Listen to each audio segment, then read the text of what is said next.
continuing intercontinental ballistic missile program, whose only purpose is to carry a nuclear warhead, must be front and center. This month's designations are a good start, but more can be done to find and target the banks and companies that are supplying this dangerous program aimed at us. It also means more extraditions, more prosecutions, and indictments of sanctions violators. This proactive approach also means stepping up our defenses and those of our regional partners. Second, the administration shouldn't be shy about tackling Iran's terror arm, and that is the Islamic Revolutionary Guard Corps. This is the group fueling the Assad regime in Syria, and this is the group responsible for the death of hundreds of American troops. Since the Guard has been labeled Iran's most powerful economic actor by the U.S. Treasury Department, there are plenty of options here available. Indeed, there are hundreds of Iranian Revolutionary Guard Corps affiliates that are yet to be sanctioned, what one observer calls a Revolutionary Guard's gap. And these are the front companies that are funding the missiles that have on the side of them, Israel must be wiped off the face of the earth. These terror outfits need to be sanctioned, and the new administration should look at ways in which companies closely linked to the Revolutionary Guard Corps, but not fully owned by them, could be sanctioned.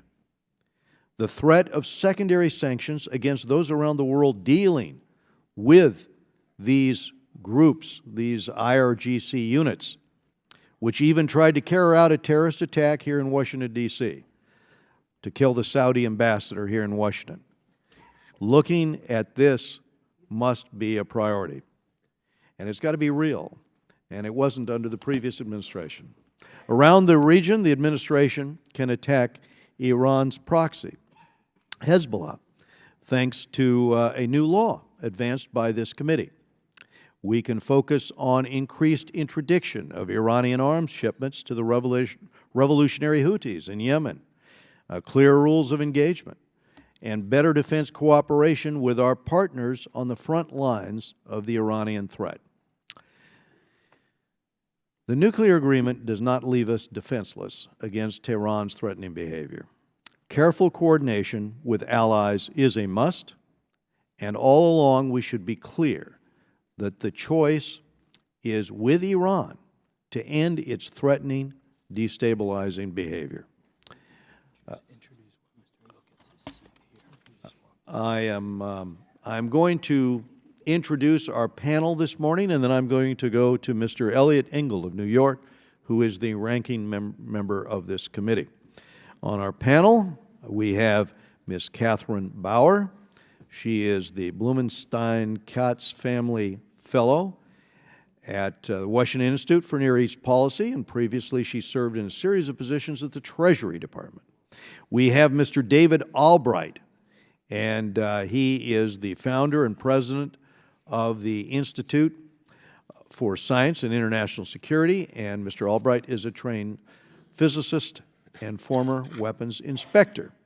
We have Mr. Scott Modell, Managing Director at the Rapidan Group, and previously he served for 13 years in the Central Intelligence Agency. And we have Dr. Andrew Exum, contributing editor at The Atlantic, and previously Dr. Exum served as Deputy Assistant Secretary of Defense for Middle East Policy. And without objection, the witnesses' full prepared statements are going to be made part of the record, and you'll be asked to summarize if you could. The members here are going to have 5 calendar days to submit any statements or additional questions, any extraneous material they might want to put into the record.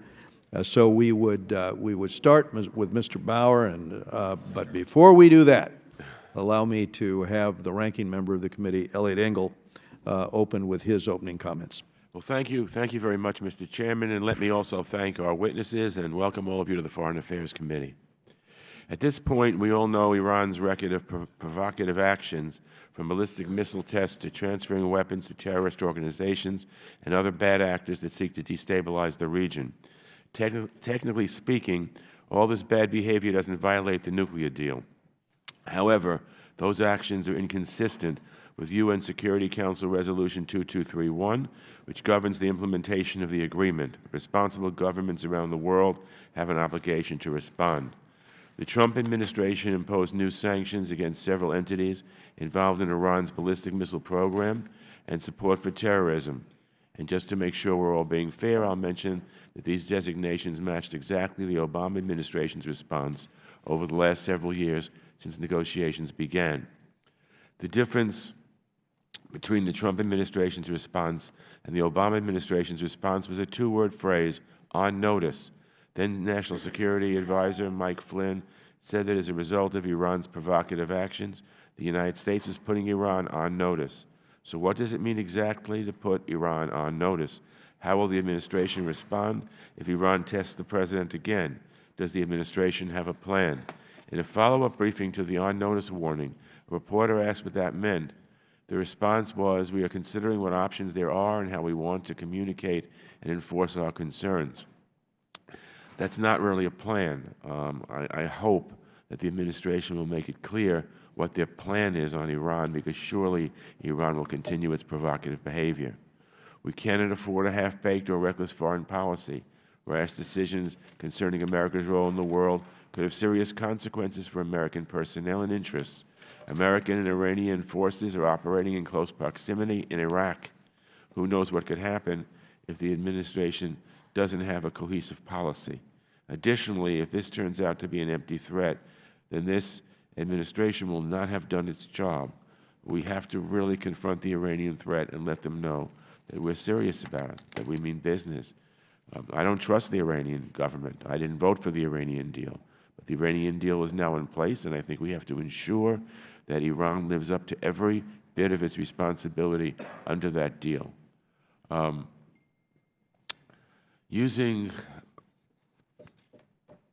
me just say this. I look forward to hearing from our witnesses about what a responsible course of action would be. Iran and the terrible regime in Tehran is not going away, and I think that if the United States doesn't stand up to it, it'll only get worse. I believe with all my heart that everything must be done to prevent Iran from having a nuclear weapon. However, looking the other way and just tough rhetoric doesn't really cut the mustard. We've got to make sure that Iran understands that there are severe consequences if they continue their ways.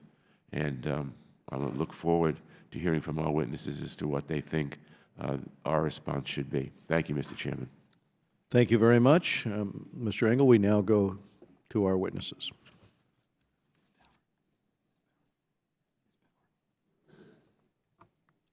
Ms. Bauer. Good morning. Chairman Royce, Ranking Member Engel, and members of the committee.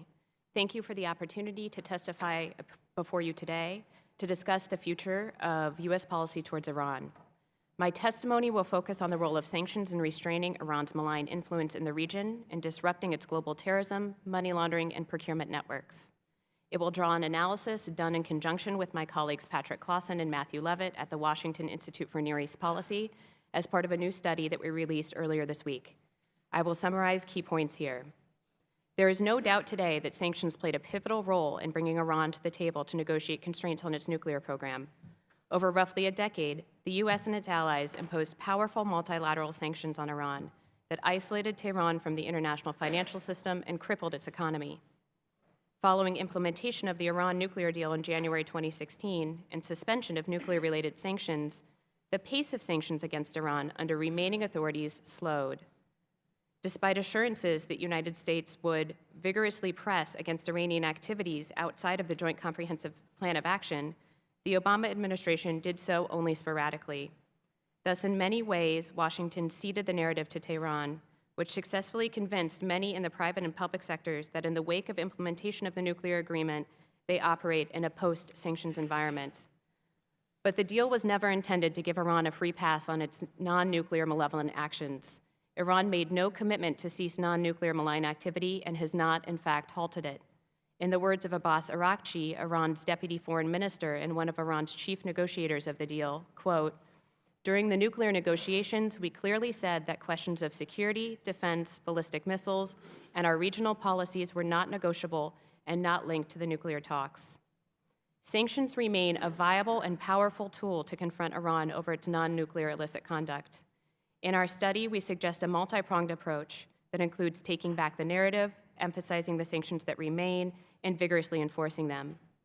Such enhanced sanctions will work best, however, if they are proportional and accompanied by diplomatic, military, and intelligence measures in a coordinated campaign against Iran's destabilizing activities. Sanctions are a tool in such a strategy, but not a strategy unto themselves. There is a place for unilateral sanctions, such as the action taken by the Trump administration late last month against Iranian procurement and terrorist support networks. These actions were likely prepared under the Obama administration, and as Congressman Engel noted, they demonstrate a bipartisan consensus on targeting Iran's malign activities. They are also effective because banks around the world look to the U.S. and to the OFAC list, and they can be very disruptive. As well, they lay the groundwork for other countries to follow suit. However, sanctions are most effective when adopted by an international coalition. Foreign partners have long been skeptical of U.S. unilateral sanctions when they are viewed as being capricious. Thus, focusing on Iranian conduct that violates international norms will be most likely to draw multilateral support and compliance. In this manner, sanctions can also demonstrate to Iran the benefits of accommodating itself to the international order. Consider the benefits that Iran has gleaned from the nuclear deal. Oil sales and other exports are up, and inflation has stabilized. Iranian officials claim that hundreds of small banks have already reestablished correspondent relationships with Iran. But Iran will not be able to attract the foreign investment it desperately needs, while global banks continue to view it as a financial pariah. And there is no reason to believe that Iran has ceased the illicit financial conduct or sanctions evasion conduct that underpinned the U.S. FinCEN 311 finding of Iran as a jurisdiction of primary money laundering concern, or earned Iran its place on the Financial Action Task Force blacklist. Previously, private sector engagement on the risks of doing business with Iran proved incredibly effective as a tool to restrict Iran's operating environment.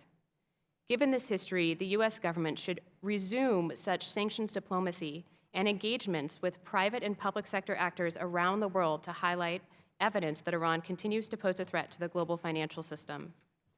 Rather than reassuring banks that doing business with Iran will help enshrine the nuclear deal, U.S. government officials at every level should emphasize that Iran bears the onus of demonstrating its adherence to the same requirements imposed on every other country by reining in illicit financial activity and conforming with international norms. Thank you again for the opportunity to testify.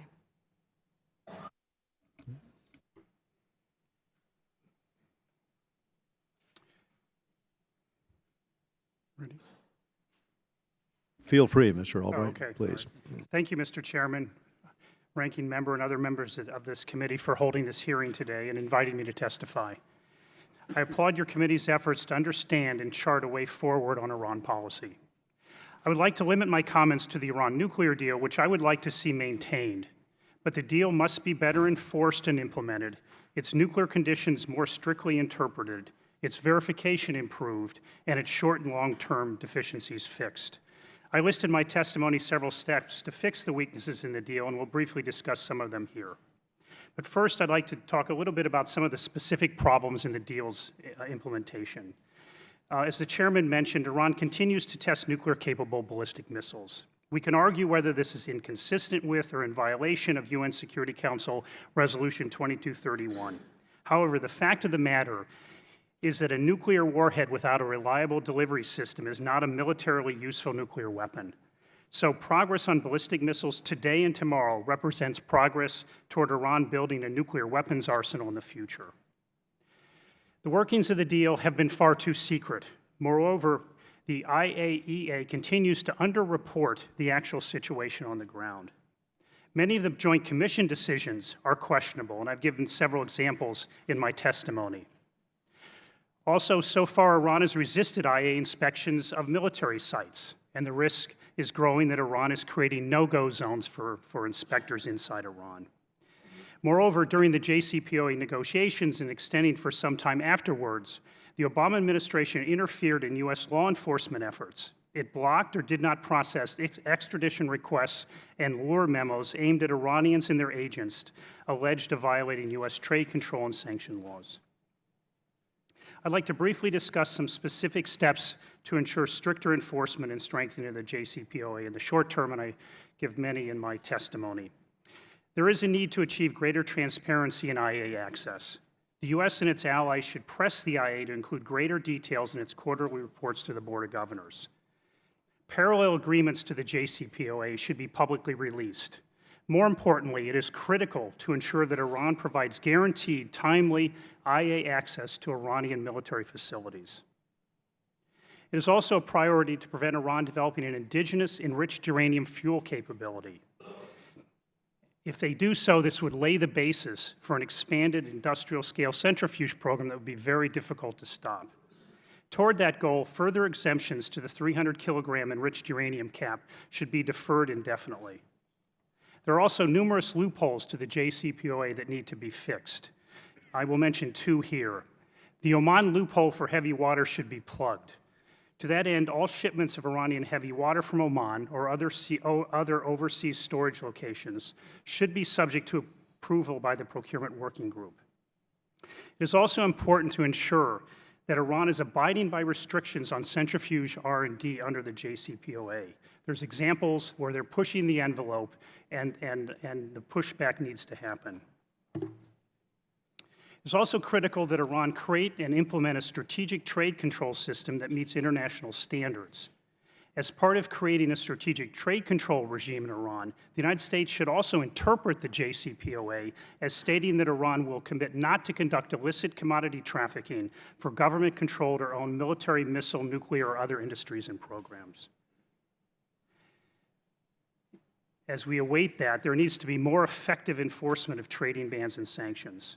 The administration should commit to more aggressively investigate, indict, and extradite those involved in outfitting Iran's nuclear, missile, or conventional weapons programs in defiance of U.S. laws and sanctions.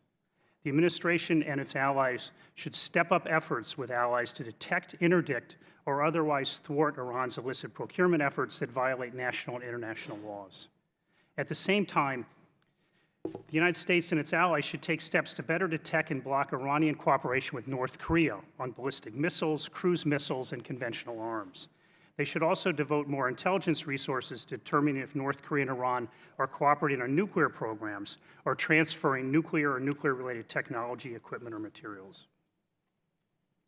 Beyond the short-term problems, the Iran deal has fundamental long-term deficiencies that need to be addressed.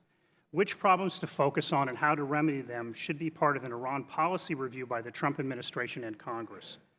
Two priorities are extending the nuclear limitations in the deal and limiting Iran's ballistic missile. One suggestion covering the former is to maintain a 12-month breakout requirement forever.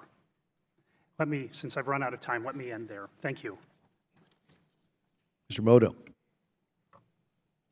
Chairman Royce, Ranking Member Engel, members of the committee, thank you very much for the opportunity to come back and discuss what I would call the next generation of Iran pushback. I've testified here before, and I think I'm in the consensus, I would say, that the last 8 years has been overly passive, and I've pushed forward ideas thinking that there are ways, tools we have and ways which we can push back against what we often call the Iranian Action Network that have been overlooked and ignored as a result of an overly accommodating policy over the last 8 years.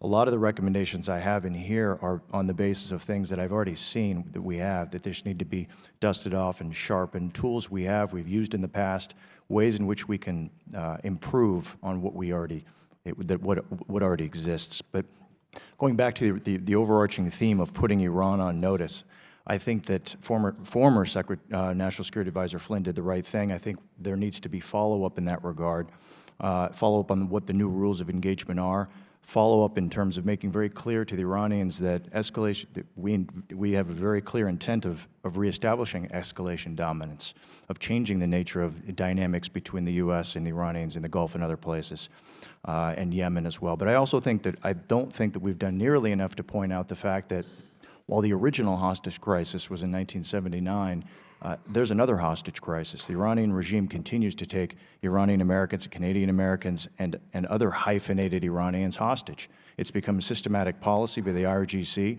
And for those businesses, particularly foreign businesses that are looking to get back into Iran, I think that needs to be part of, I guess, an overhaul of our media offensive and making clear about the dangers and risks, not only to reputation, but literal risks of doing business in Iran.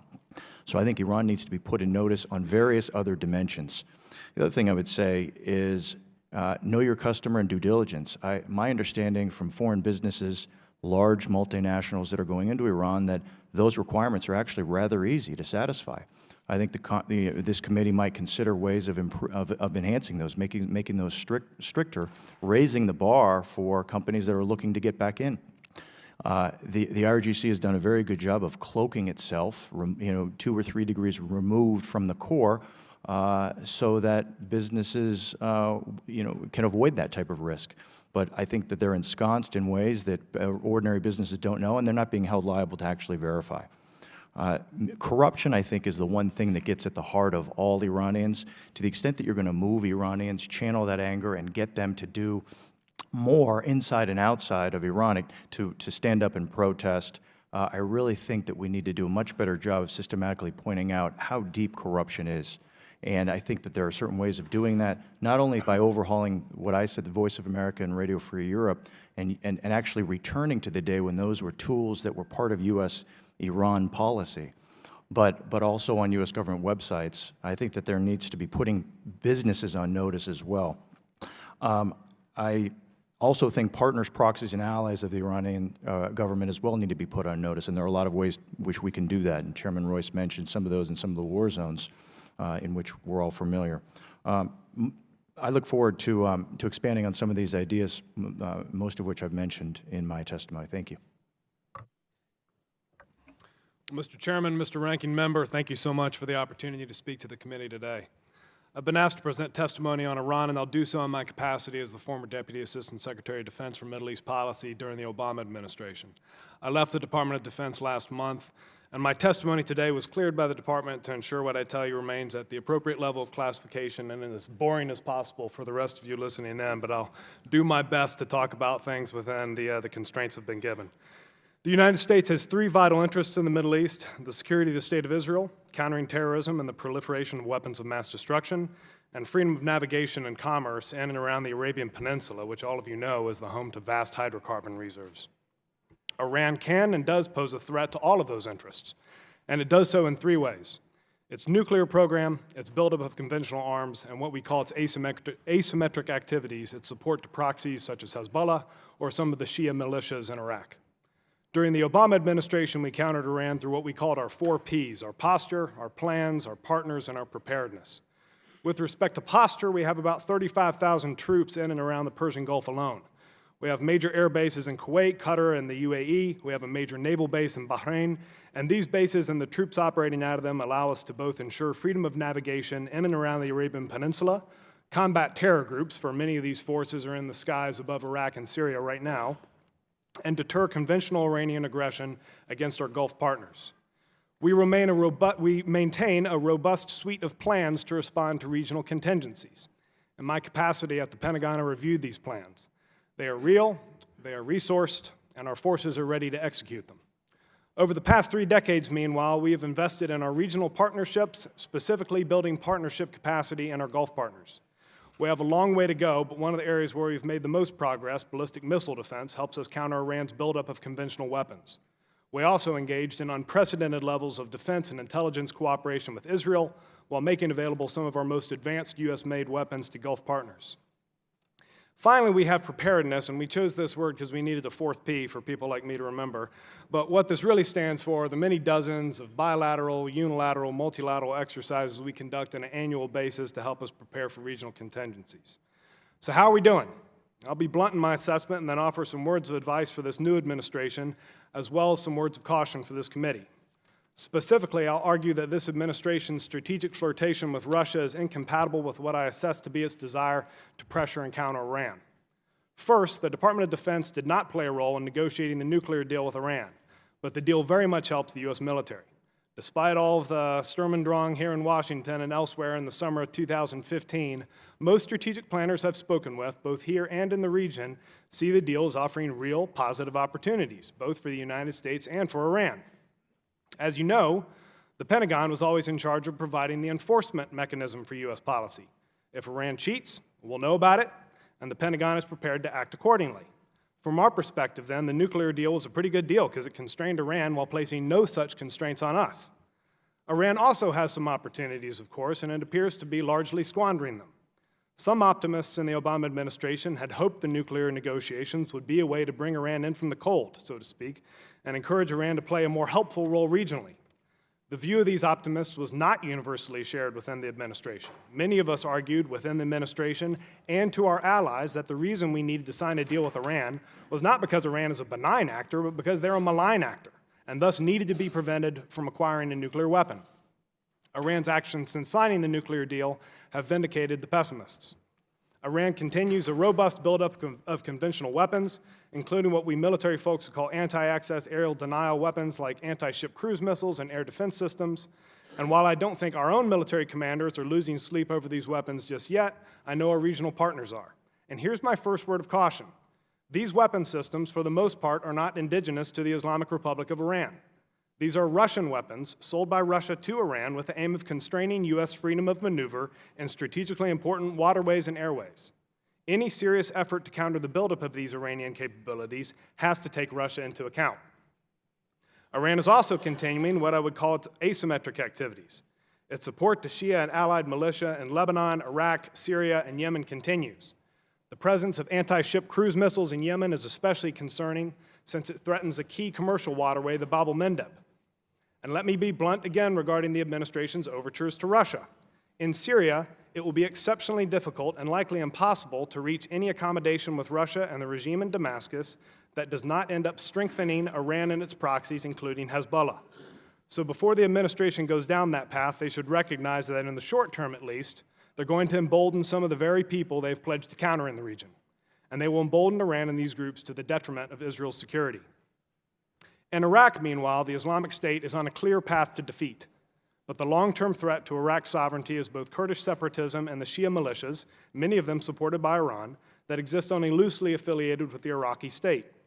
In addition, Iraq's long-term stability will be dependent on the United States being able to keep a small contingent of trainers and special operators in the country, which is why the president's dismissive comments about the Iraqi government, his comments about how we should have taken Iraq's oil, and his ban on Iraqis coming to the United States have been so strategically misguided. This all plays into a narrative of an Iran that very much views Iraq as a zero-sum game with the United States. It spent millions of dollars to convince Iraqis that we have the types of malign activities towards Iraq that the president seems to in fact have, but with few others share. If the United States wants to push back on that, it needs to do so in the president's words and with robust diplomacy. I would also caution this administration from trying to push back against Iran and its proxies in Iraq right now. We have a Sunni terrorist enemy to defeat in Iraq, and our 5,000 soldiers in Iraq need to focus on them, not on war with Iran's proxies. I fought in Iraq, and as any of you who fought there remember, Iran can make our life pretty miserable. So we don't need that fight right now, and we should sequence how we push back on them. Finally, a few words on Yemen. We've talked about Islamic fundamentalism, but I'm somewhat of a freedom of navigation fundamentalist. The United States should be prepared to robustly counter any threats to key waterways, and I'm not going to lose any sleep if a couple of Houthis die because they made an error of firing an anti-ship cruise missile into the Bab el-Mandeb. I should note, though, that the vast majority of commercial traffic, 1,400 vessels, 80 million tons on a monthly basis that flows through the Bab el-Mandeb is not American. It comes from the European Union, India, China, Korea. These are the countries that have the most at stake in any actions which threaten shipping, and before the administration escalates a war in Yemen, it should start with some multilateral diplomacy telling Iran, in essence, to knock it off, let their own commercial interests be at stake. In conclusion, in Secretary Mattis, we have a Secretary of Defense who keenly understands the threat posed by Iran. And in Secretary Tillerson and Gary Cohn, we have, respectively, a Secretary of State and a Director of the Economic Council who understand the centrality of market access to hydrocarbon resources in the Gulf to the global economy.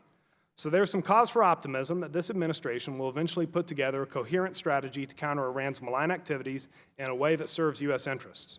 But the contradictions in the administration's strategic initiatives thus far, not to mention the alarming and unprecedented dysfunction within the national security decision-making process, leave plenty of room for worry as well. Mr. Chairman, thank you for allowing me to go over. Thank you, Mr. Exum. Thank you to the panel. One of the questions I was going to direct at Mr. Albright concerned a portion of your testimony where you said that the previous administration interfered in U.S. law enforcement efforts when it came to them blocking the efforts to arrest and convict Iranians and their agents engaged in breaking U.S. export and sanctions laws. One of the focuses I have is sort of inversing that policy, especially with respect to the IRGC. But what measures can we take to send the signal that extraditing and arresting and convicting those that are involved in breaking our laws has to be a priority? Well, first thing, I think some of these memos and extradition requests should be revisited. I mean, they still exist. Some cases may still be active. I mean, these are not public cases. The other, and I must say, one of the impacts that I heard very clearly was that this in a sense, interfering in what the investigators were doing in our enforcement agencies was discouraging. And these are hard cases to launch, and they hesitate to do more. So I think the administration should send a very strong signal that it fully supports these investigations and prosecutions of these Iranian agents. So that would have to be through state, since it was the State Department. That's right. Well, that's where they tended to on it. die. Yeah. Yes, that's where they tended. And so, but I think it has to be done at the White House level, and and to get these cases moving again. And because I think my understanding is Iran hasn't stopped its illicit activities, and it's very important to counter them. Well, another way to counter it, and I'll go to Ms. Bauer's comment here, but I bet there'd be a tremendous ripple effect from sanctioning just one or two European companies for transactions with the Iranian Revolutionary Guard Corps. They're the main economic player in Iran. And I think you had a line in your testimony where you said that the application of U.S. secondary sanctions for dealing with the Iranian Revolutionary Guard Corps remains a significant risk for companies looking to re-engage with Iran, and that this application of secondary sanctions has never been done. So another question is, why not, and what would the impact be if our response now to their missile tests and maybe to General Soleimani's trip 2 days ago to Moscow is such a robust action?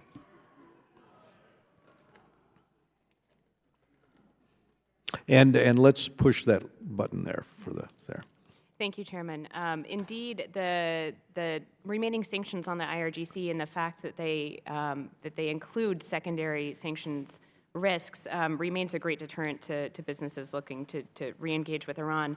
And in fact, that is one reason I think why you haven't seen action against a European company in particular, is that they do not want to lose access to the U.S. financial system, and so they're able to look at the OFAC list and ensure that they don't do business with anyone on that list or anyone who holds a 50% share or an aggregated 50% share of a business they're working with. So they're able to do some due diligence where they're not confident with the due diligence. It appears that they're not engaging, but there are things that could be done to make it harder and to isolate the IRGC further. For example, designating additional IRGC affiliates to make it clear to those companies going in. So maybe with less than a 50% ownership share, but you could expand that out, or you're saying there's affiliates out there that we haven't captured yet? There are affiliates who haven't been listed. Even those that are not listed by operation of law, companies are restricted or could be sanctioned for doing business. Why don't we do this on that answer? Why don't I just ask the panel, if you have ideas on that, if you could give me some specifics. And I could just get to this Soleimani question, which I wanted to ask, because it was a surprise to me, you know, to see him travel again to Moscow. This is the third time he's done it. And as a matter of fact, he's there right now. And I would just ask the panel for any creative solutions for effectively pushing back on his continued travel. And the thing I find most objectionable here is that he's been the fingered as the fellow behind the death of many Americans, the one who plotted the Russian-Iranian tag team slaughter that went on in Iran, or went on in Syria in the middle of the Iranian negotiations. I mean, there have been so much that this guy, as head of the Quds forces, which is in charge of assassinations outside the country, has been responsible for attacks across Europe and so forth, where they take out anybody perceived to be an enemy of the regime. I mean, this is a really bloodthirsty guy, and it seems to me that the reason he's headed to Moscow for these meetings has got to be the ballistic missile systems or other weapon systems that he intends to introduce into the theater. So ideas on how to react to that. Maybe Mr. Modal, do you have a... One of the things that I've thought, and again, what I hear from Iranians all the time is, why is the U.S. government not doing more to come up with a large matrix of all IRGC officials that we know of, businesses that we know that are linked, and publicize it constantly, and to show their links to corruption. I mean, this isn't necessarily going to directly address the Soleimani issue, but I think it's going to significantly weaken the IRGC. So when you're talking about publicizing the like any... Well, I think this cuts into another point you made in your testimony here about the need to make some changes of the broadcasting into Iran, so that, yes, it's objective, but we do touch on issues that's important there, such as we've now got a single head of the agency who has the ability to sort of direct information, and so as information spells out about corruption or whatever, that access to that information on social media and on a platform of radio and television should be available, so that people know exactly what has happened here with respect to the IRGC taking all of these assets, usually through nationalization, and transferring them to the ownership of the Revolutionary Guard Corps. I need to go to Mr. Engel. My time's expired. Thank you very much, panel. Thank you, Mr. Chairman. Dr. Exum, let me ask you this. In your testimony, you pointed out one way in which Russia and Iran collaborate to destabilize the Middle East.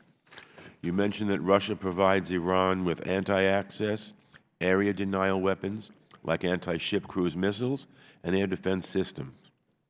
Obviously, this is very disconcerting to us and our allies, because their goal is having and using these weapons to inhibit freedom of movement in strategic waterways and airways. There have been Russian media reports that Iran and Russia are in discussions over a $10 billion deal in weapons. How would you suggest the Trump administration respond to this?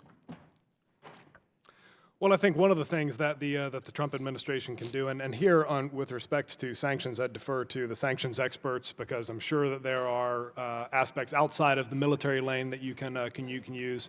I think with respect to diplomacy, I'll just focus on diplomacy and the military steps that I think you can take. With respect to diplomacy, by constraining the access to waterways, and look, we don't need the oil that's coming out of the oil and gas that's coming out of the Persian Gulf as much as the global markets need them, and as much as we need them for the stability of the global economy. So it's not just the United States or the Trump administration that has a stake in this, that has a stake in freedom of navigation and freedom of commerce in and around the Arabian Peninsula. I would think that you would start with a large multilateral effort to pressure Iran on the deployment of these weapon systems, and on Russia on the sales of these weapon systems. From a military perspective, we're already doing quite a lot. Again, I don't think that the commander of NAVCENT would argue that his freedom of movement is in any way constrained right now, but it's clear that we need to do two things. We need to increase the degree to which we have ballistic and air missile, or integrated air and missile defense systems within the Middle East. That includes both sales to partners and increasing partner capacity, but it also means that our partners in the region need to get more serious about their own maritime capabilities.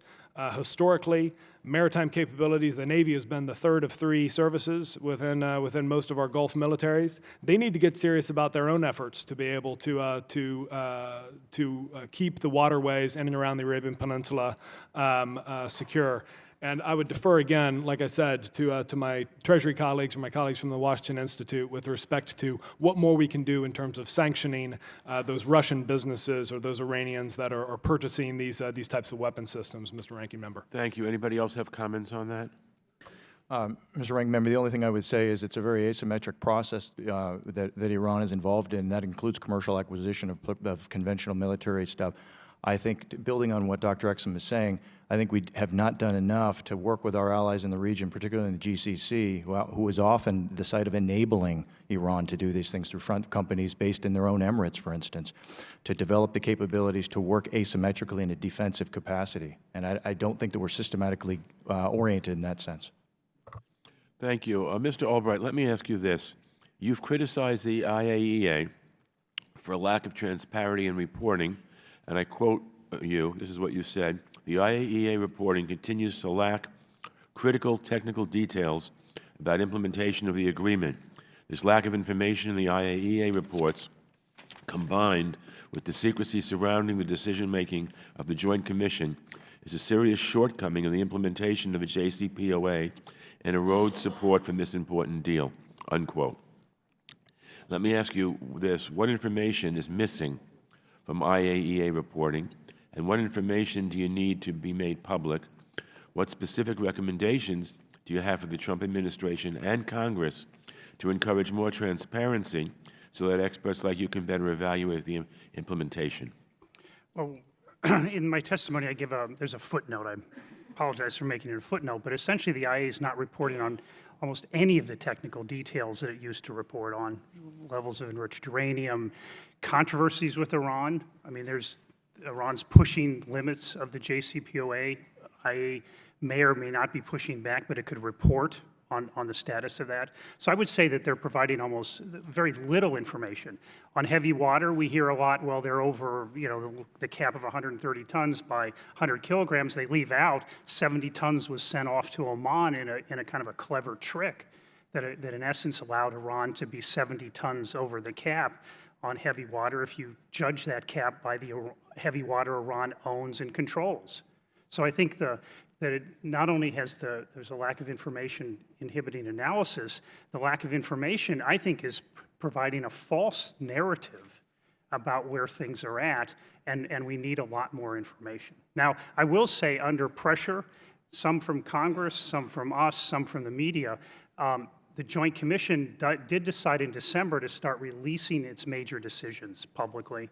I mean, I don't think they wanted to do that. But I think that they felt the absolute need to do it. And so I think pressure does work in this case, and I think the Trump administration should push for much more openness. Thank you, Mr. Chairman. My time is up. Thank you.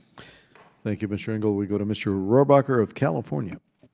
Thank you, Mr. Chairman, and I'd like to thank you and the ranking member for, again, providing us the information and a focus on a very significant element to our nation's security. And so thank you both. And I would identify myself certainly with your opening statement. I am, however, and this panel has not changed my, I don't know if it's observation or my analysis that, frankly, our policy toward Iran and the mullah regime in Iran has been detached from reality, and it's basically wishful thinking of the worst sort. Let me just mention about Russia and how they have armed the mullah regime, this horrible dictatorship, with weapons to shoot planes out of the air and take care of that type of military threat. Quite frankly, we are not going to invade Iran. I don't see it. Even if they have a bomb, we're not going to invade Iran. Those weapons are aimed at preventing some sort of, or countering a military threat to that regime, which now has a positive relationship with Moscow. That if we are going to get rid of the Mullah regime, it won't be U.S. military personnel with U.S. weapons going in and doing that job. If we're going to get rid, and unfortunately, all the talk about that, and all the details about every little increment in which the Iranian Mullah regime now is closer to getting a bomb, has taken us away from the real solution, the only solution, which is make sure that we deal with the people of Iran who hate the mullahs. And you're taking focus away from that by talking about weapon systems and this. We need to make, while we let the Baluch, who would be in charge of the Straits of Hormuz, I might add, if we support their fight against the Mullah regime. The Kurds, there are more Kurds in Iran than there are in Iraq. The Azaris, we have Azerbaijan right next door that's willing to help. But all of this time, and even the Persian element was ready to overthrow the mullahs several years ago in this Green Revolution, and we let them go without any even verbal support for their effort. Now, getting rid of the Mullah regime by helping the people of Iran is the answer. You've got Persians, the MEK, I know, as everybody criticizes them because they have a checkered past. Well, they've been willing to help us get rid of the Mullah regime. And they've been struggling for a more democratic government, along with the other Persians who are there. 90% of the Persians don't like it. And like you said, as you expect from a journalist, to focus in on the corruption and the repression that's going on. Well, if we focus on that, that's how we would mobilize the only real power we have to get rid of them, which is the Iranian people themselves. And one last note about this idea about all this focus on how much heavy water they have, et cetera, et cetera. We gave them $150 billion with this nonsensical treaty that we signed with them. $150 billion were made at their disposal. How much do you think it would cost them to buy a nuclear weapon from Pakistan? It wouldn't cost, I bet it wouldn't even cost $1 billion. I bet they could get it for in the tens of millions, if not $100 million bucks. The fact is, that regime, with its hands on the military capability of nuclear weapons, that is the threat. It's the regime. It's not the weapon itself. So I think we should quit focusing America's attention on things that will not change the situation and make us any safer. And again, talking about how much heavy water they have and how are they going to be able to stop them from building their own bomb. If they want a bomb, now they can afford to buy it. And the answer is mullahs have got to go. The Mullah regime has to leave, and how we get rid of it is not through American military operations, but instead reaching out to the people of Iran and helping them win their freedom. And if anybody in the panel would like to spend their time refuting that, please go right ahead. How about my journalistic friend? Go right ahead. Well, sir, first off, thank you for that. I'll be I'll be blunt. First off, if it were to come to those types of activities, and I well know your biography, I know your experience. You would know that the Department of Defense, this is not within our wheelhouse, so to speak. Any outreach towards separatist movements is usually done either clandestinely or through overtly through diplomatic channels, and there have certainly been examples where we have done that. I think with respect to, I will focus on one thing, which is the note about the dollars that Iran has. First off, Iran always has the cash on hand if they wanted to, purchase a nuclear weapon. I think, and I hate to do this, I'm putting on my PhD hat now. There's a lot of academic literature and a lot of analysis that would suggest that's not a really likely thing. Because if you're the Pakistanis, if you sell a nuclear weapon to somebody, first off, you lose all of the control that you would have on that nuclear weapon, and you'd get all of the blowback if it's used. So I think that threat, although it's real and it's something that we carefully monitor, it's something that contains a lot of risk for anybody that would sell that. Second thing I would say is that when it comes to money and what the Iranians are doing in terms of the asymmetric activities, in terms of these nefarious activities, a lot of these things are really cheap, and they didn't need the money to keep doing this stuff. What they're doing in Yemen, what they're doing in Syria and Iraq, it's not that expensive to begin with. And as we've established, if the Quds Force wants to get a piece of the budget, they're going to get a piece of the budget. They're going to get their way, and thus far they've gotten their way with respect to I guess what we call the Islamic regime's discretionary spending, and I don't think that the amount of money that was freed up, which is a little less when you look at actually the liquid assets, has had much of an effect on what Qasem Soleimani and his lieutenants are doing in Iraq and Syria. We go now to Mr. Brad Sherman of California. The gentleman from California, Mr. Royce, makes some interesting points, and the chairman was quite indulgent with him on time. I hope that inspires a whole new approach. Well, it's certainly with respect to Mr. Brad Sherman, it does. So thank you. Because I do want to deal with some of the points he raises.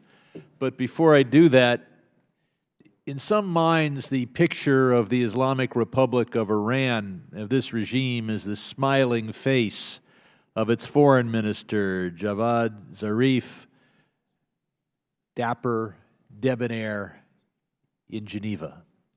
The real face of this regime, the real picture of this regime, is Alan Kurdi, that 3-year-old boy on the beach in Turkey on the Mediterranean, one of 400,000 Syrians who died as a result of the Islamic Republic's support for the butcher in Damascus. I, for one, don't think that we can excuse Russian arms sales to Iran on the theory that we're going to achieve regime change anytime soon.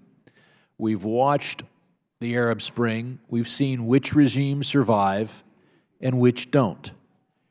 Those regimes that have 50,000 thugs willing to machine gun their own citizens survive.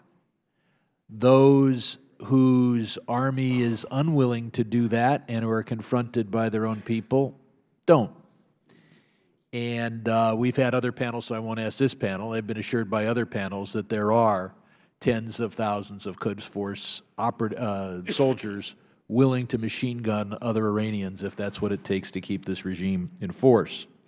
The gentleman from California says that the weapons that Russia is selling are only defensive, it wouldn't affect us, but of course the S-300s are the anti-aircraft weapons that make it much more difficult for Israel or even the United States to take out this nuclear program if that becomes necessary. And the fact that all options are on the table is the only thing that keeps Iran from not cheating more on the JCPOA, and one of the only things that got him to sign it. But I want to focus on the gentleman from California's idea of buying a nuclear weapon. He mentions Pakistan, but Pakistan might well listen to their friends in Saudi Arabia. If they have a bomb for sale, maybe they would sell it there. They're a Middle Eastern country, or nearly one, and would be directly affected. I want to focus a little bit about our friends in North Korea. The death of Kim Jong-nam illustrates that we should never have taken North Korea off the state sponsor of terrorism list. North Korea provided the kit that was used to create a nuclear bomb-making facility that was destroyed by Israel, located in Syria, destroyed by Israel last decade. Do any of our panelists have any idea how much money North Korea got in return, not for a nuclear weapon, but just a kit to build one? Technology, I'm seeing 4 shaking heads. But I would point out that North Korea is in need of cash.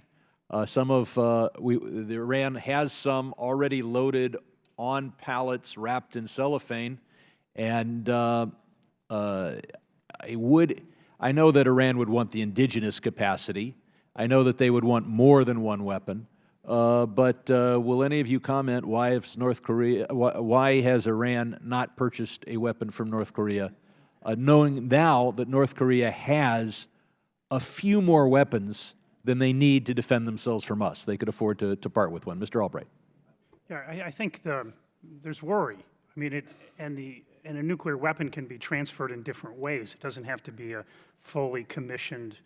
Yeah, workable. it could be just the fissile. They could sell the fissile material. They could sell the weapon. They could That's right. sell And I think there's a the lot of two worry. separately. Yeah, and I think there's a lot of worry, and I think it needs to be looked at. Just what is the level of cooperation? I mean, I don't know of credible evidence right now saying that Iran and North Korea are cooperating on nuclear weapons related or nuclear weapons issues, but there are a lot of cooperation on missiles. They have common enemies, and I think it needs to be looked at much more. Do any of you have an opinion on whether the Syria-North Korea transaction of last decade would have inevitably involved Iranian observers, advisors, or cash? Anyone have an opinion on that? There's been statements or some evidence that Iran would have had some involvement in it. I was never able to confirm direct involvement, but given the closeness of Iran and Syria, fortunately that reactor doesn't exist anymore, and there could certainly cooperation could have I'm going to try grown. to sneak in one more question, which is indulgent of the chairman, but and comment that we need to prevent U.S. banks from financing any aircraft sales to Iran, because that creates an incentive for U.S. banks to come here and lobby us in favor of Iran to make sure they get repaid. The press reports are of discussions of a $10 billion military hardware deal between Russia and Iran, including tanks, artillery, and aircraft. The JCPOA says Iran can't buy those kinds of weapons without the approval of a secret five-member, a committee that operates in secret, but we have a seat on that and can veto such sales. Is there any possibility that the United States would approve any or fail to veto any transfer of weapons from Russia to Iran? Yeah, I don't think so. If I can say that, the problem is that ban ends after 5 years or earlier if the IA issues its broader conclusion on the additional protocols. So I think it's one of the, really it's this duration issue transcends nuclear to conventional and ballistic missile. And it's something the Trump administration is going to have to factor in strongly into its policy review on Iran of how do we deal with these exemptions that in essence take place in not that distant future. I'll get one more comment and then I'll yield back. No, No, I will yield back. let's do this. Let's I will yield get back to 5 minutes, and let's start with Steve Shabbat on that front of Ohio. Thanks a lot, Mr. Thank you for your indulgence. As we all know, ultimately the president became aware, because most of us didn't like or agree with the Iran deal, ended up taking action on his own. And some would argue that the previous administration, the Obama administration, had so much invested in the deal that they overlooked provocative actions, overlooked arguably a whole series of flagrant violations of the deal itself, and Iran pretty much got away with murder, I think, literally in some cases, but figuratively also. I'd just kind of like to go down the line and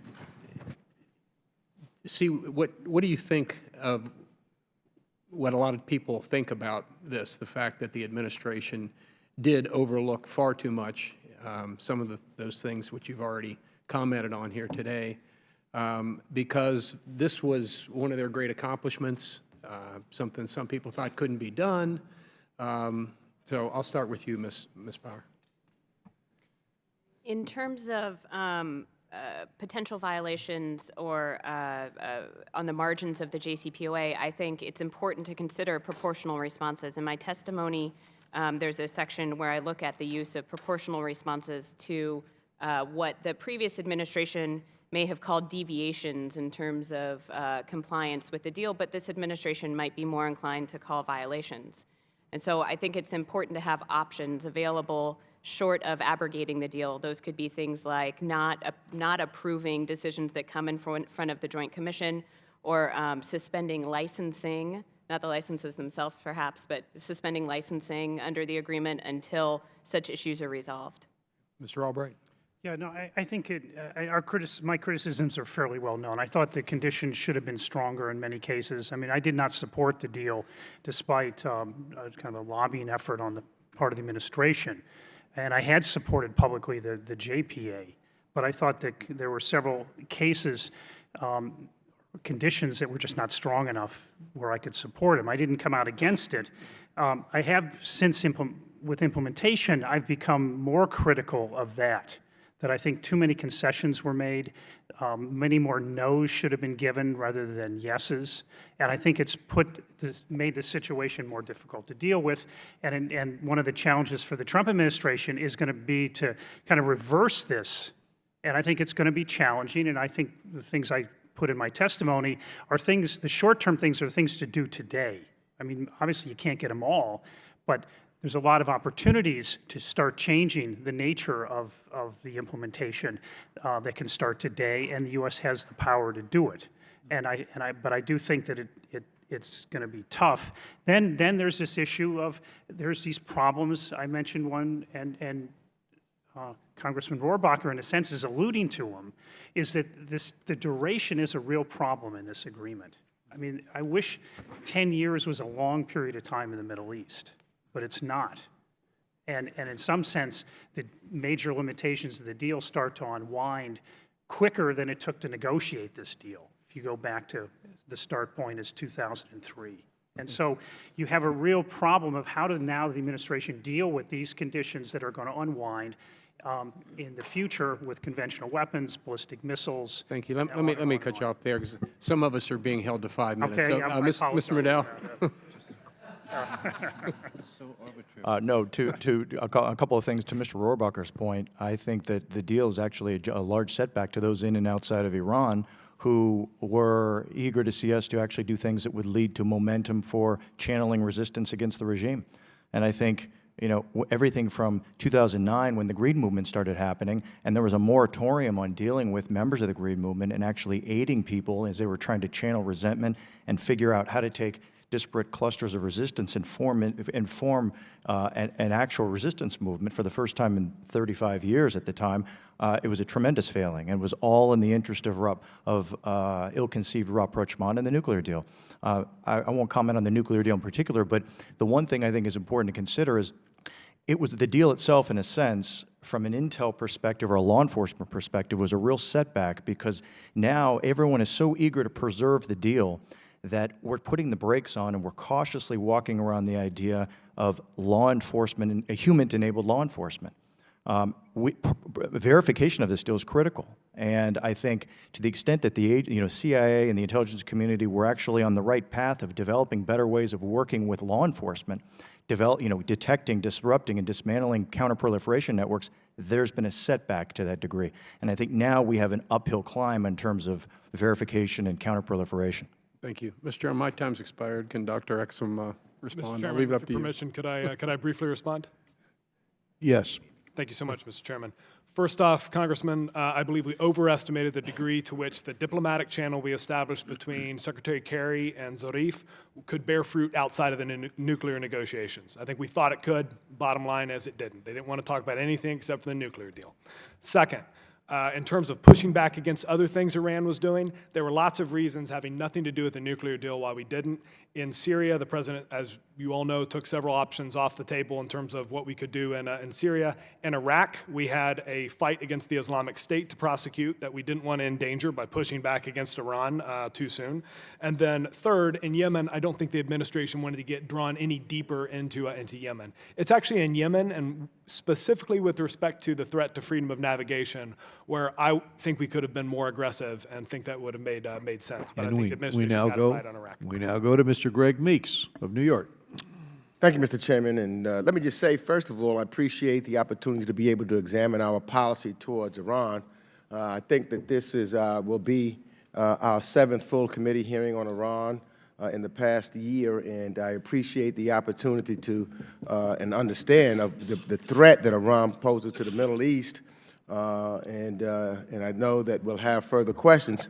However, I must also say with this, with the ongoing new administration and President Trump's bizarre policies toward Mr. Putin and Russia, as you've said, Mr. Chairman, has demonstrated that Russia has demonstrated that the hope of cooperation cannot survive the cold calculation of his narrow interests. I would hope that, and I know that we're going to have some hearing or a hearing on Russia in a couple of weeks or so, but I hope that we have more focus on Russia and its involvement because it seems to be threatening our very democracy. It's come out clearly about the Russians' involvement in our elections for the President of the United States here in America, and Russia's involvement in France and in Germany and those elections there. And it seems to me that there is a great threat of what Russia is doing around the world. And being a committee that has gotten together, and I see the Senate is starting to move on that side in a bipartisan way to start talking about where Russia is and what Russia is doing, and whether it's in Iran or other places around the world, and what the connections are between Russia and our current administration. Because it seems as though every day there are more ties to Russia's intelligence services that are being discovered at the highest level of our national security apparatus. So I would think that this committee, and one of the things that I do like about this committee, is that we work in a bipartisan way, that we would be the committee, since it does not seem that anybody on the House side, I do see some senators on the other side of the aisle starting to talk about doing something. But I would hope that, and I don't hear any committee or anything being done on the House side. I know that when we had Benghazi, et cetera, there was other committees that stood up and did certain things that they're in for investigation. I would hope then that the Foreign Affairs Committee, in a bipartisan way, would step up and say there's a threat to our democracy, and we hold many hearings. In fact, we could lead Congress in coming together to say that we're going to look into what's happening in Russia and Russia's narrow interest and how they're affecting us here in the United States of America, and look at what the president's positions have been and the people that are affiliated with him. Because just recently, just even yesterday, it comes out that even during the campaign, there's been many individuals from the Trump campaign that had some contact with Russia, and clearly when we had General Flynn, who had to leave because of his connections with Russia. So I think that it provides a unique opportunity for us to have some continuous hearings on Russia and its relationship and contact with the United States, what it is doing, what it is not doing, its connections with the current administration. That conversation is very important to every American, whether you're Democrat, whether you're Republican, whether you're independent. It is something that I think is going to the heart, and as the camera of history rolls, it will be looking back on what did we do in the United States Congress? What did we do at the time that our own democracy was threatened by an outside entity? Did we fully investigate and go into it as an independent body, a separate branch of government, to make sure that we've done everything to protect ourselves? So, it is good that we need to talk, because we could even will the talk gentleman about, yield? we could even talk about, not because I only got a minute left, and I know we're only getting to 5. I understand. We could even talk about, Russia, because, and I think that we've had some of these conversations about Russia and its involvement with reference to Iran. Clearly, we've heard questions here today talking about Russia providing ballistic missiles to Iran. We've talked and heard about that had Russia had discussions over $10 billion in military hardware. So that's, a problem to us, even as you talk about dealing with Iran. And then when you figure out, Russia and the consequences of the U.S. and Russian cooperation, which is, this administration has expressed openness to U.S. cooperation with Russia in Syria. And how does that affect us in Iran? And can you do an agreement with Russia? What is this deal with Russia and this administration? We've got to get to the bottom of this, and I think there's nothing more important for us as members of the legislative branch and the Foreign Affairs Committee for us to focus on where, what, when, and how Russia is involved with this administration. I yield back. Well, thank you. I thank the gentleman for yielding.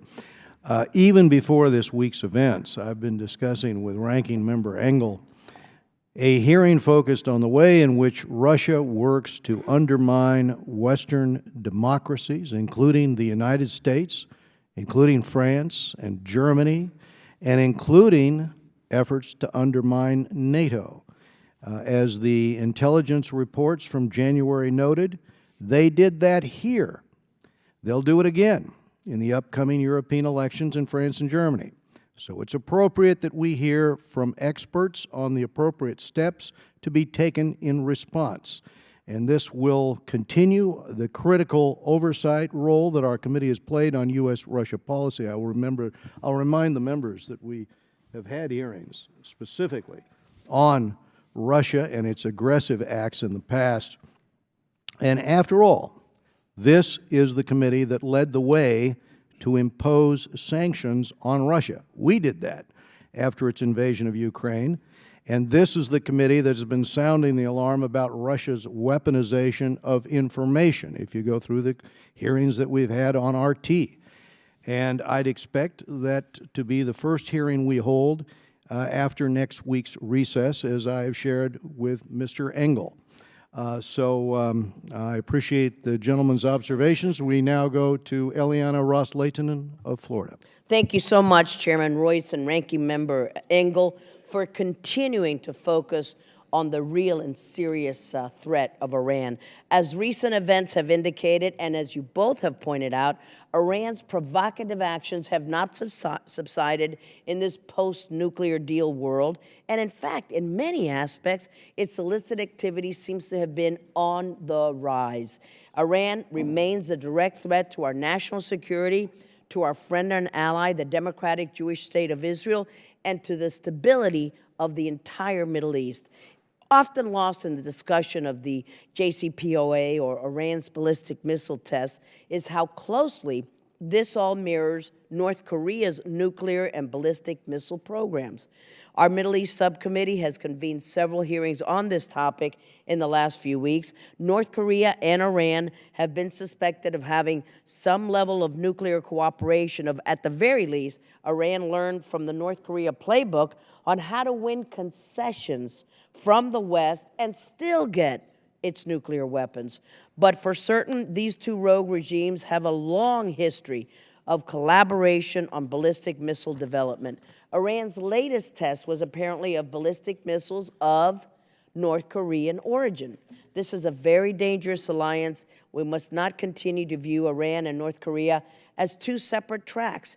We have the Iran, North Korea, and Syria Non-Proliferation Act, INCSNA, which now could be a valuable tool to prevent proliferation of nuclear, radiological, chemical, or ballistic missile material to these regimes. Unfortunately, the previous administration was severely deficient in its reporting requirements under INCSNA. A GAO report found that the administration was years behind in its reporting, years behind, which had the unfortunate consequence of delaying sanctions on proliferation activities by Iran. By doing so, the previous administration effectively blocked key sanctions against Iran while the nuclear negotiations were ongoing, much to our detriment. In order to be effective, we must fully and vigorously enforce sanctions, and we must look at ways of expanding them if we are to curb Iran's dangerous actions.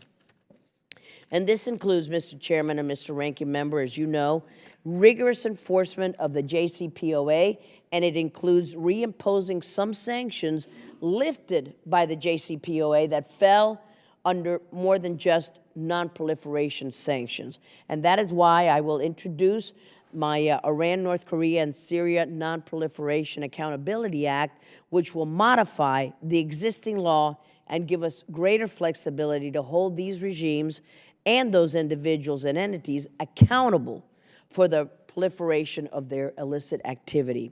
So I asked the panel kindly, could you tell us a little bit more about the Iran-North Korea nexus and what that proliferation network looks like, especially as it relates to their ballistic missile collaboration. And finally, Mr. Albright, you discussed Iran repeatedly taking advantage of loopholes and going over the threshold on heavy water and low enriched uranium. For what purpose would Iran need to enrich more than the allotted 300 kilogram cap on low enriched uranium or 130 metric tons of heavy water? Thank you, Mr. Chairman, Mr. Ranking Member.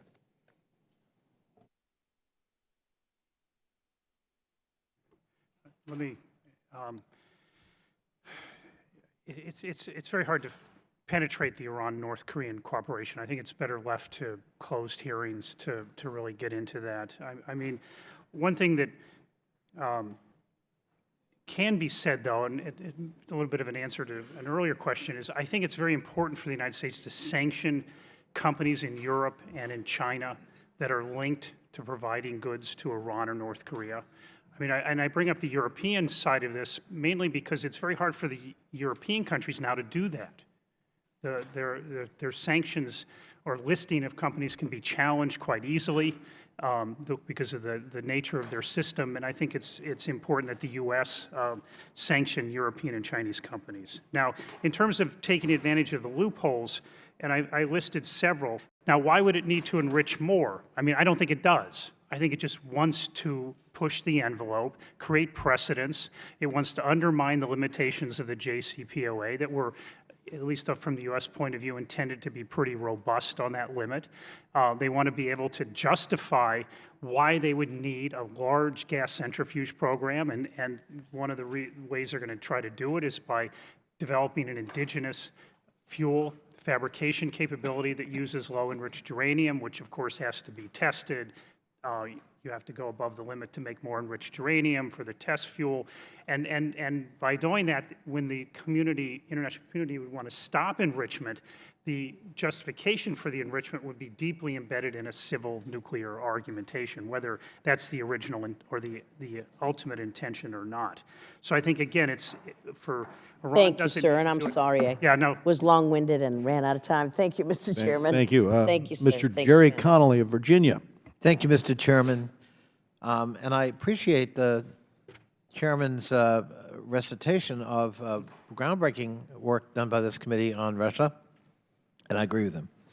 I guess the concern on this side of the aisle that could easily be reassured is, but moving forward. Minority wrote... If the gentleman... only if he suspends my time. If you suspend my time, I'm happy to yield. Because you only give me 5 minutes. Mr. Connolly, go ahead. All right. Whatever point you make. 3 months ago, the minority wrote a letter to Elliot Engel, the ranking member, asking him to deliver it to the chairman, asking for immediate hearing, even before the inauguration, on this Russia connection. We have, to my knowledge, we have not received a reply. Earlier this week, Mr. Cicilline and all of the Democrats signed a letter asking that General Flynn be brought before this committee so we can get this committee can examine the foreign policy implications of what just happened. And I certainly look forward to an answer on that request. So I associate myself with the remarks of Mr. Meeks that moving forward is what we're concerned about. And I continue to hear gratuitous slaps at the previous administration on the subject of Iran because the agreement wasn't all-encompassing. Dr. Exum, are agreements, bilateral or agreements between us and another country, are they typically all-encompassing? Is that the record? No, they are not, and in this case, this one particularly... So when we signed going back to the very first nuclear test ban treaty during the Kennedy administration with the then Soviet Union, you mean those agreements did not address human rights violations or Jewish immigration or gulags or misbehavior in other parts of the world that were causing us great grief? Not only that, Congressman, I seem to recall that we still faced significant conventional overmatch on the continent of Europe. So, well, certainly the JCPOA has failed, though, Dr. Exum. Isn't that right? I mean, every single metric set by the JCPOA has been violated by Iran or they've cheated, and we've caught them at it, right?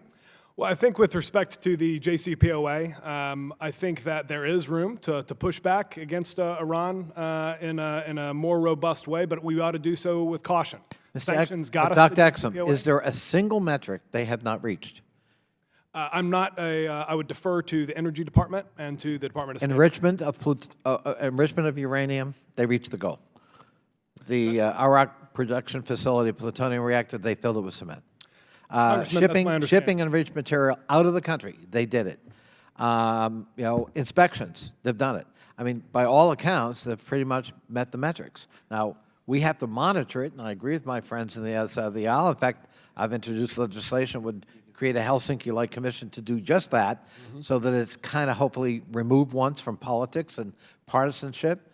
But compliance obviously remains an issue. But you can't argue JCPOA has been a failure. And that's why, after hearing all of the predictions for a year or more of how it would fail and they would cheat, and by the way, it would accelerate them as a nuclear power, surely you would agree that is not what happened. They're not closer to nuclear development today than before the JCPOA, are they? No, that's exactly right. Now, Mr. Albright may have more to add, but as far as I only have 1 minute and 24, and I have a feeling the chairman's going to be strict about it. So let me talk about the Russia connection. How about we talk about the new president? Sure. And I listen with interest to your testimony. In some ways, this Russia connection makes it harder, not easier, for us to try to deter or address Iranian behavior, does it not? Well, I believe it absolutely does. Please explicate. Well, especially with respect to Syria, I think we have seen many disturbing, now on the one hand, the coalition in Syria, they are not as stable, the opposing coalition in Syria, they are not as stable as our own counter-Daesh coalition is. So there are some fissures between the Russians and the Iranians, for example, or between Hezbollah and the Russians. But I think I am growing increasingly alarmed by the degree to which their coalition activities in Syria have brought Russia and Iran closer together. We've certainly seen just images on social media of Russian Spetsnaz on the ground in Syria with Hezbollah patches on, in a way that alarms us in the same way that U.S. special operators on the ground in northeast Syria, working with Kurdish groups, alarms the Turks. And I think, quite frankly, we have reason to believe that Russia's introduction and escalation in Syria in the fall of 2015 made it more difficult, not easier, to push back against what Iran was doing in Syria and elsewhere in the region, sir. I thank you. We go now to Mr. Joe Wilson of South Carolina. Thank you, Mr. Chairman, and I appreciate you and Ranking Member Elliott Engel for your bipartisan approach to the issues that we're facing concerning Iran. I'm grateful that we had a bipartisan success in adding language to the National Defense Authorization Act to require an analysis of Iranian missile testing. The Trump administration took a good first step in designating Iranian missile proliferation networks in response to the recent test. More needs to be done. And for Ms. Bauer, what are your recommendations for near and short-term actions to address Iran's ballistic missile system?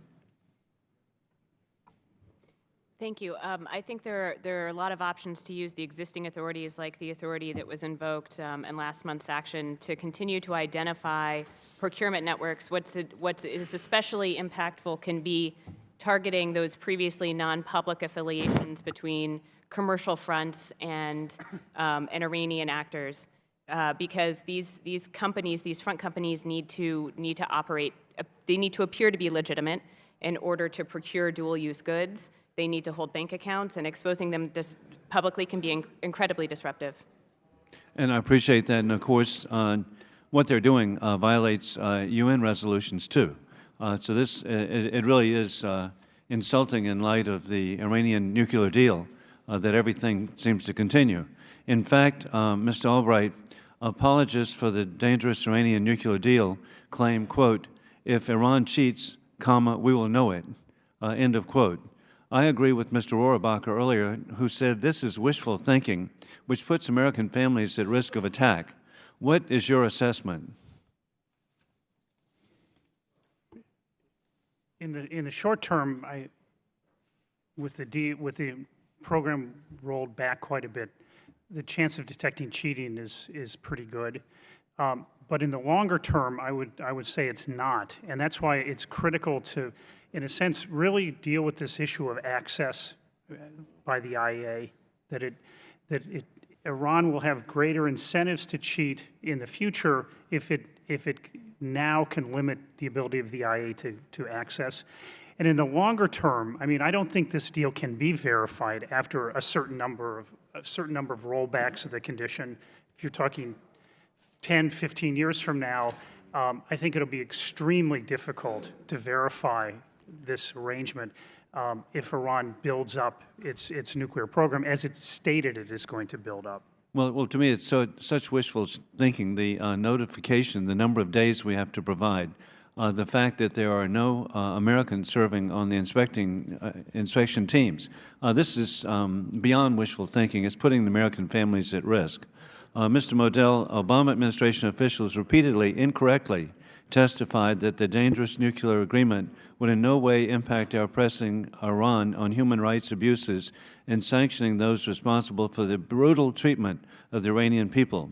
However, there have been no designations for human rights abuses since the nuclear deal was implemented, despite continued calls from Congress to do so.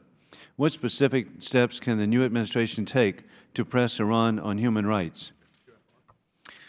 First of all, in terms of, first thing is listing individuals for human rights abuses. The second thing, though, and I spent a great amount of time here on human rights abuses and terrorism and the other violations of the Iranian regime, but on human rights in particular, is to use the media tools that we're funding, that we're spending millions of dollars on every year, to highlight those things and to make it an integral part of U.S. policy, pressuring the regime from the outside.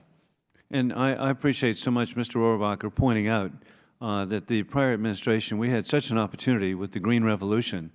I have many friends in South Carolina, of all things Iranian Americans, who had such hopes for regime change to give opportunity the extraordinary people of the culture of Persia to be under a theocracy that is so debilitating and so threatening to all the neighbors. And with two sons who served in Iraq, I know firsthand where the IEDs came from. And anyone who has faced that understands, and this really follows too, something never to be forgotten, and that was the bombing of the Beirut Marine Barracks. Hundreds, 283 I believe, Americans murdered, and it was by the Iranian regime. The largest explosive device since Hiroshima and Nagasaki. It should not be forgotten. I now yield to Mr. Deutsch of Florida. I thank the chairman. First, Mr. Modell, I want to thank you for bringing up the issue of Iran's abduction of Iranian Americans, of dual nationals. I would also like to take this opportunity to note that March 9th will mark the 10th anniversary of the date that my constituent Bob Levinson went missing off of Kish Island.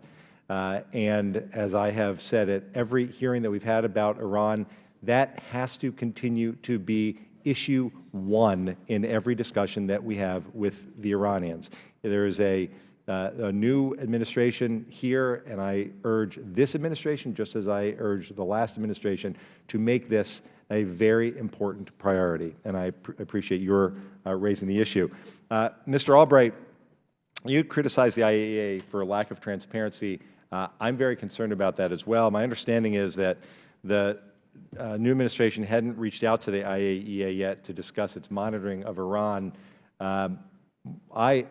Clearly, that's a problem.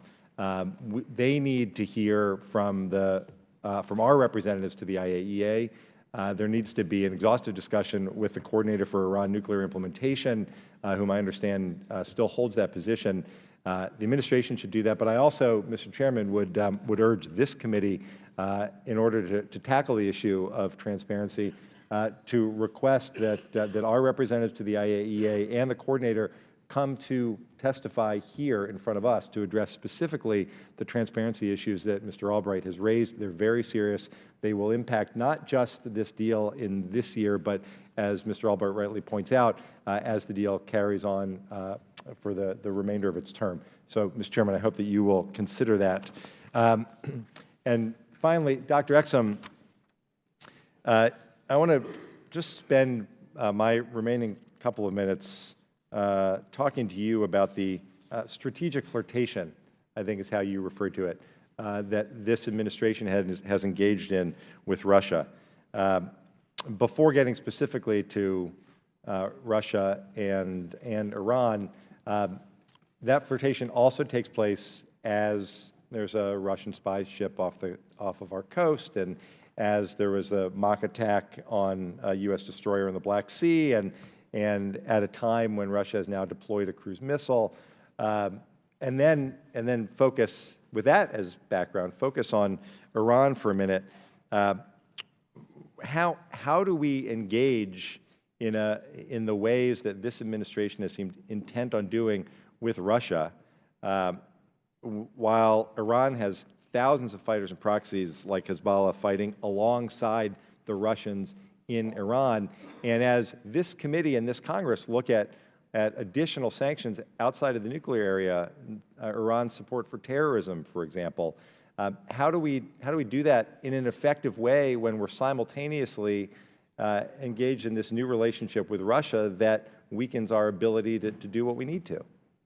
Well, thank you, Congressman. I'll be blunt. I don't think you can do it. I think that, and I'm unfortunately the veteran of many weeks spent across a negotiating table with Russians in Geneva over last year, trying to find some way forward on the conflict in Syria. We conducted these negotiations as Russia was enabling the destruction of East Aleppo and the slaughter of thousands of Syrian civilians. We did so in an effort to determine whether or not Russia might be some sort of partner in Syria, whether they could use their leverage over the regime, over Iran, over Hezbollah, to broker some sort of peace in Syria. And at the conclusion of that, quite bluntly, Mr. Congressman, I don't think that Russia necessarily has the influence over the Syrian regime to be able to broker any type of peace. And I think that, frankly, Russia and the Iranians have more common cause than they do any strategic disagreements. So for me, again, Congressman, I just don't see the administration's outreach towards Russia. I just don't see how they can do that without strengthening the Iranian hand in Syria, without strengthening the Iranian hand regionally, without strengthening the hand of groups like Hezbollah, which pose a clear threat to the state of Israel, and without emboldening groups like Kataib Hezbollah and these Iranian-backed PMF that potentially pose a threat to U.S. forces in Iraq, in addition to the Iraqi state. I'm very pessimistic. I appreciate that, Mr. Chairman. Just before I yield back, I would note, for the record, the reason that it's so important to engage immediately in a bipartisan investigation into the relationship between the White House and Russia is not just because of leaks, which seems to be the president's biggest concern, but because of the policy implications that stretch not just to U.S., Russia, and our discussions with our NATO allies, but all the way to Iran and the threats against the United States and our allies in the region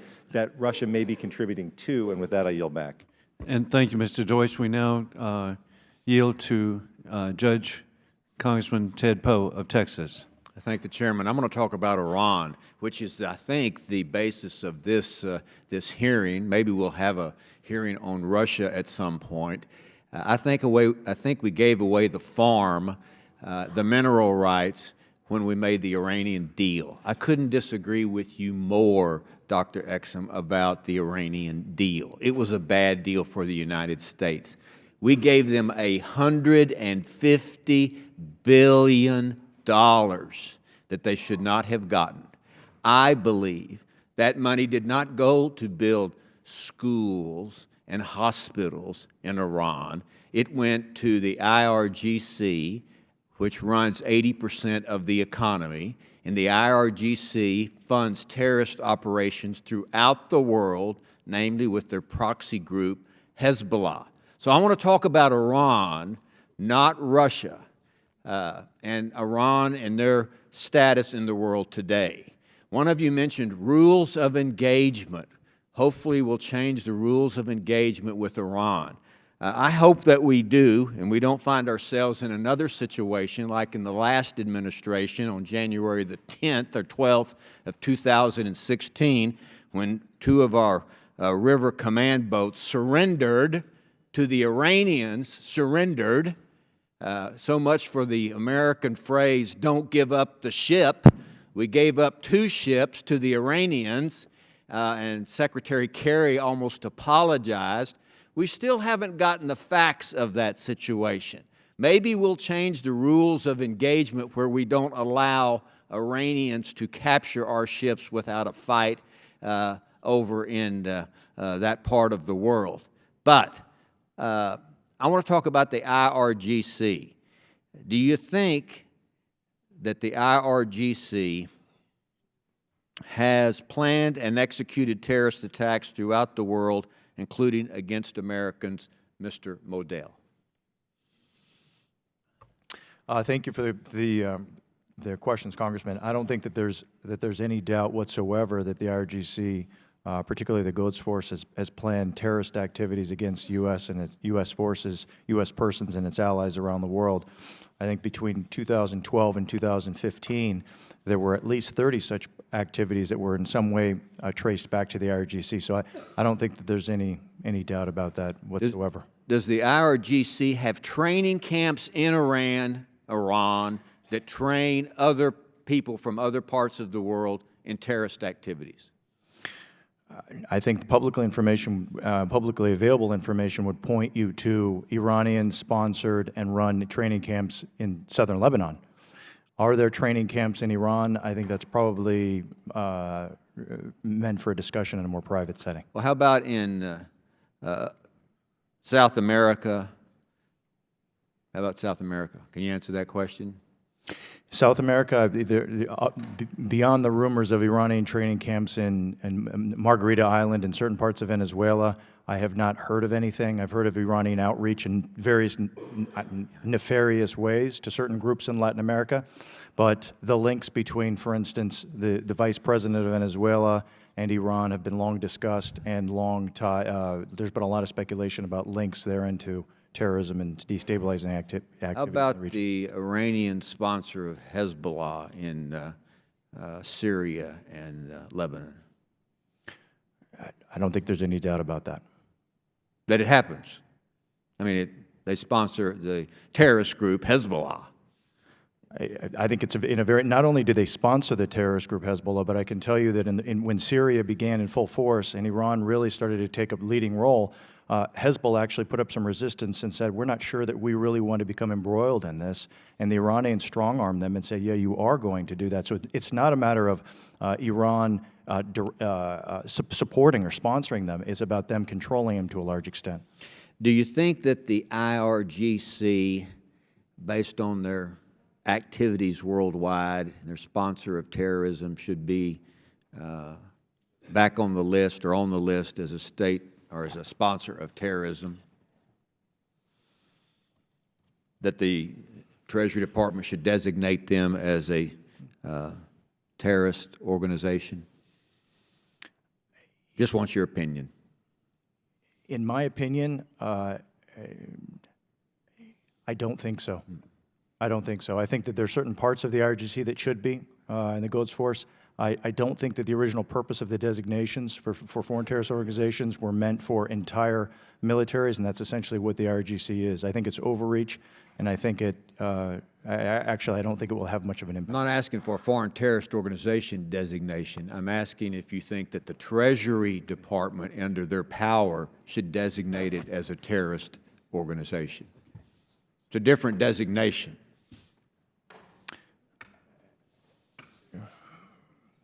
Treasury, designating the IRGC as a terrorist organization makes sense, just given the depth of IRGC involvement in all facets of Iranian terrorism. So yeah, in that regard, it would be sensible, yes. I'm out of time. I yield back. Thank you very much. Mr. Cicilline of Rhode Island. Thank you, Mr. Chairman. I want to thank you for calling this hearing. Now, more than ever, the United States must show the world we're serious about holding Iran to account and enforcing the JCPOA, as well as examining Iran's destabilizing activities around the world. But it is impossible to talk about Iran and not talk about Russia, particularly when you consider Russia's blocking of sanctions against Iran at the UN and Russia's support of Iranian activities in Syria. But I fear that we are at a disadvantage when we have a president who seems unable and unwilling to stand up to Vladimir Putin, Iran's biggest supporter and patron. As the body in the House responsible for our foreign policy, it is incumbent upon us to examine the very real consequences of President Trump's pivot towards Russia and what that means for our national security, our relationships with allies, and the functioning of our own government. Mr. Chairman, it's been 8 months since we had a full committee hearing on Russia. I believe we are long overdue, and we must have witnesses from the administration appear before us and give a full and honest accounting of what their plans are for dealing with this unprecedented Russian aggression and meddling in the United States. Moreover, as the body tasked with oversight of our foreign diplomacy apparatus, we absolutely must require General Michael Flynn to appear before this committee and answer truthfully about what his relationship and contacts were with Russian officials before and during his tenure as National Security Advisor. The issue impacts the United States' relationship with our friends and foes around the world. If we cannot be an honest broker in our dealings with Russia, we lose credibility everywhere. And that's why 19 of my colleagues on this committee and I sent you a letter asking that we have Michael Flynn testify before this committee as soon as possible. I ask unanimous consent that a copy of this letter be entered into the record. Without objection. This request is made in the context of the following facts. Unprecedented Russian interference in our elections directed by Vladimir Putin to help elect Donald Trump, as concluded by 17 intelligence agencies. A sophisticated plan of hacking, fake news, and a sophisticated use of propaganda. Repeated contacts between the Trump campaign and Russians during the course of the campaign.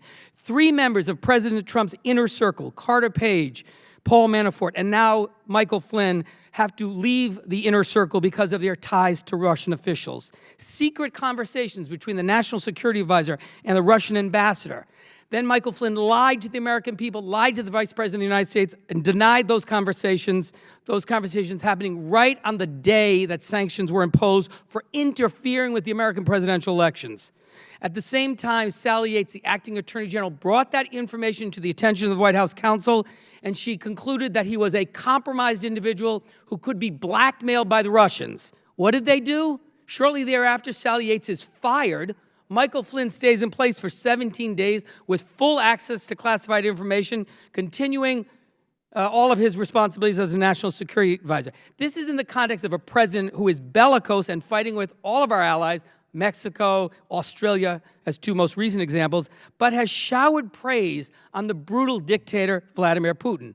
He maligns our intelligence professionals, compares them to Nazi Germany, and at the same time, we learn that Michael Flynn has appeared at a celebration of RT, the single most powerful Russian propaganda machine, and the president has refused to answer questions about his investments or financial dealings in Russia or to produce his tax returns. Then we learn his son at a real estate conference in 2008 said, and I quote, "Russians make up a pretty disproportionate cross-section of a lot of our assets," end quote. And then he went on to say, "We see a lot of money pouring in from Russia." Mr. Chairman, I don't know what else we need to see to fulfill our responsibilities to get to the bottom of this, because we can't have a real conversation about foreign policy or the implications of our relationships with Russia, with Iran, with the rest of the world until we get to the bottom of this. And so while I'm anxious to have a conversation about Iran and anxious to have a conversation about the JCPOA, I am imploring this committee, Republicans and Democrats, to put your country before party, to bring these issues before this committee so we can get to the bottom of this. The American people expect nothing less, and I urge all the members of this committee to join those who have already asked for these hearings because the American people are watching this and they cannot believe that there hasn't been a bipartisan effort in the House of Representatives to get to what has been unprecedented interference in our democratic institutions. the sanctity of our democracy, our ability to defend our very way of life is at stake. And so I don't have a question for this panel. I thank you for your testimony, but I think this gets to the heart of our ability to continue to be a beacon to the world, a place of democracy, of self-government, where foreign governments have no role in helping to pick our leaders or interfering in the policies that we implement in America. And I thank you, and I yield back my remaining 2 seconds. Mr. Scott Perry of Pennsylvania. Thank you, Mr. Chairman. I want to talk about the issue at hand, but I, as you know, simply can't just let the statements of the past remain on their own without correcting the record. And as long as credibility has been brought up, especially by the other side of the aisle, for my whole life, for literally my entire life, I've watched many of my friends on the other side of the aisle, or that side of the aisle, sidle up to and speak glowingly of horrible dictators like Fidel Castro. Would the gentleman yield for a minute, just in the interest of comedy, maybe? Let me make this point. Mr. Engel and I have already indicated that the first hearing we're going to do is on this issue after the recess when we come back. So for the members here, what I would just urge is that we have a panel of experts before us. And if we can stay focused on the issue at hand, I think that will allow us, especially with the time and effort and expertise that these 4 individuals have put into studying this problem, allow us to come to some solutions which this committee can then push. In the meantime, we can prepare for the upcoming hearing in 2 weeks in order to deal with the issue, an issue which we've long dealt with on this committee, but I would just urge that the members on both sides of the aisle so that we can get back on topic on something that is quite a challenge. And then in 2 weeks, we will continue with the good work of this committee and hopefully in a bipartisan way. And with that, I'll yield back to General Perry. Thank you, Mr. Chairman. I appreciate your indulgence, and I'll bring this back home as quickly as I can. I would just point to, at least most recently, discounting all of my life and watching what I saw. Most recently, regarding Iran and Russia, the Obama administration failed to follow the law and sanction Russia for the sale of the S-300 missile system and various other weapon system, aircraft, armored vehicles, etc. Nary a word, not a word. Russia invades Crimea, nothing, nothing from that side. The faux outrage and concern is what it is, and I would say this as an old soldier. Will the gentleman yield? I will not yield. I just want to say this in complimentary fashion. In complimentary fashion, and it doesn't apply to everybody. It doesn't apply to everybody. But in complimentary fashion, welcome to the war. With that, Dr. Exum, thank you for your service to the country. I would also like to refer to the remarks of the gentleman from California, Mr. Rohrbacher. While we discuss the marginal errors of the agreement or of Iran's actions, the small infractions, whether it's low-enriched uranium, heavy water stockpiling, ballistic missile activities, the purchase of conventional weapons, etc. I don't think there's any doubt in the room or around the world that in some fashion, 10 or 15 years from now, Iran is going to be a nuclear-armed, delivery capability nation. That's who they're going to be. That's what they're going to be. And we're going to deal with that somehow. And I would also say, in agreement with Mr. Rohrbacher, we're not going to go to war with Iran. That's not going to happen. I think the deal's horrible. I always have. It is what it is, and we got to find a way to move forward. I just want to follow up with you, Mr. Modell, with where Mr. Poe is headed, because I was headed there already. What are the ramifications of listing the IRGC as a foreign terrorist organization with specific ties to how Treasury treats their transactions and the permutations of the IRGC and those transactions with other countries, other entities? What are the ramifications if that were to happen? You said you didn't think there would be any. It would be marginal. Can you elaborate on that? Let me elaborate on that. The part that I think would be not marginal at all would be as it would serve as a significant deterrent to foreign businesses who are looking to get into Iran. So the extent that we can declare them as a foreign terrorist organization by Treasury or by State Department, continue to add the individuals to the list that exist, Magnitsky list type of sanctions where we're pointing out corruption, and we're actually saying the IRGC's massive commercial enterprise, buyer beware, and so to a large extent, the recovery of Iran's economy, the ability of foreign businesses to go in there and actually conduct transactions would be impacted. So I think there actually, I perhaps misspoke, but I think there would be a significant impact economically when you think about the extent to which the IRGC has control over significant sectors of the Iranian economy, and to the extent to which such a declaration would probably cause a lot more heartburn among companies that are looking to get in. Companies that I speak to right now in a private sector capacity, large oil companies, Europeans, multinationals who are looking, the one thing that they ask, they say, hey, you guys are based in Washington, D.C., we've done a lot of due diligence. We think there's a way we can make a lot of money in Iran. However, there's still this black cloud of sanctions. We don't know where the U.S. is going to go. It's a significant deterrent, even when the lawyers have signed off on it, even when people are, in leading European companies ready to go back in. So those types of things give people real pause. So I would stand corrected and say it would have a significant impact. Thank you, Mr. Chairman. I yield. Thank you. I would remind all members that House Rule 17 and committee decorum requires us to confine our remarks to the issues under discussion and to avoid discussions of personality. And we now go to Dina Titus of Nevada. Thank you. Thank you, Mr. Chairman. Dr. Exum, in your testimony, you talk about the 4P strategy that you followed when you were at the Defense Department under the Obama administration: posture, plans, partners, and preparedness. Well, it seems to me under this administration, our posture has become negative and hostile. Our plans are non-existent. Our partners have all been alienated, and our preparedness is just a state of uncertainty. We've also heard President Trump say, when the Iranians circle our beautiful destroyers with their little boats, they make gestures at our people they shouldn't be allowed to make. They'll be shot out of the water. We heard this confirmed by one of the members of this committee earlier. He was calling for virtual combat on the Gulf Coast. We also heard President Trump tell the leadership of Harley-Davidson nothing is off the table when responding to questions about Iran.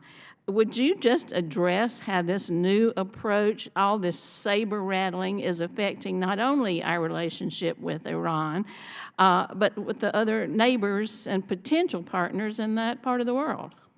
Thank you, Congresswoman, for allowing me to address this question. It's a good one. I think for me, what worries me most about this current administration, and as I said in my opening statement, I think there are individuals within this administration, Secretary Mattis, for example, who come to this administration with deep knowledge of the threat that's posed by Iran, as well as the threat to our own troops and our other various equities within the Middle East.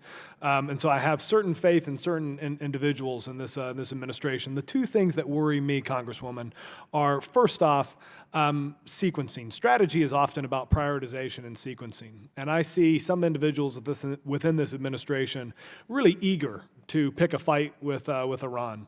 And I think we need to be very careful about how and when we do that, if we elect to do that. Right now, we still have a lot of hard fighting in Iraq, for example. We've cleared, with our Iraqi partners, to be clear, have cleared eastern part of Mosul.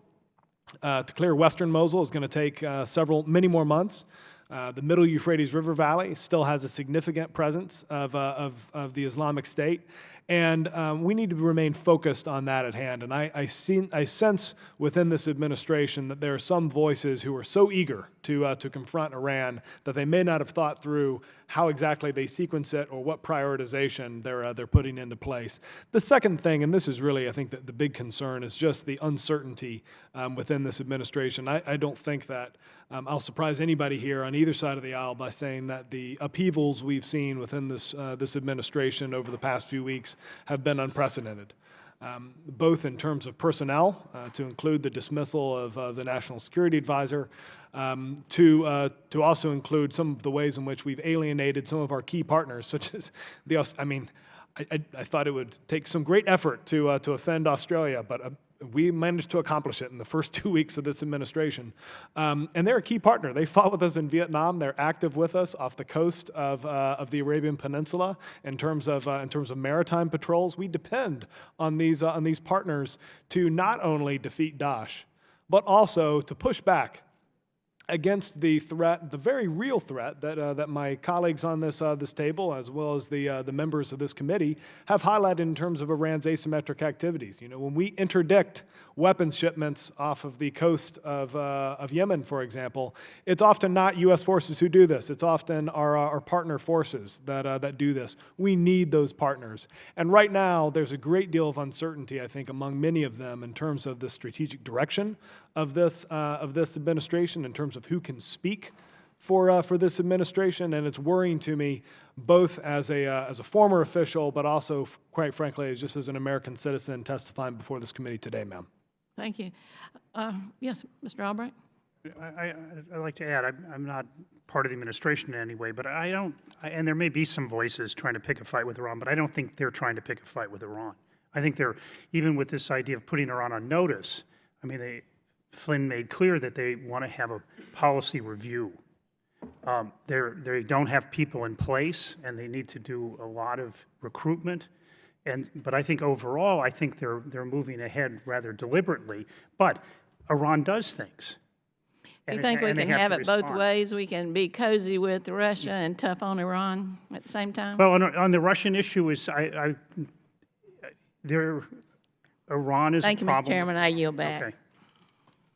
Thank you. We go now to Mr. Thomas Garrett of Virginia.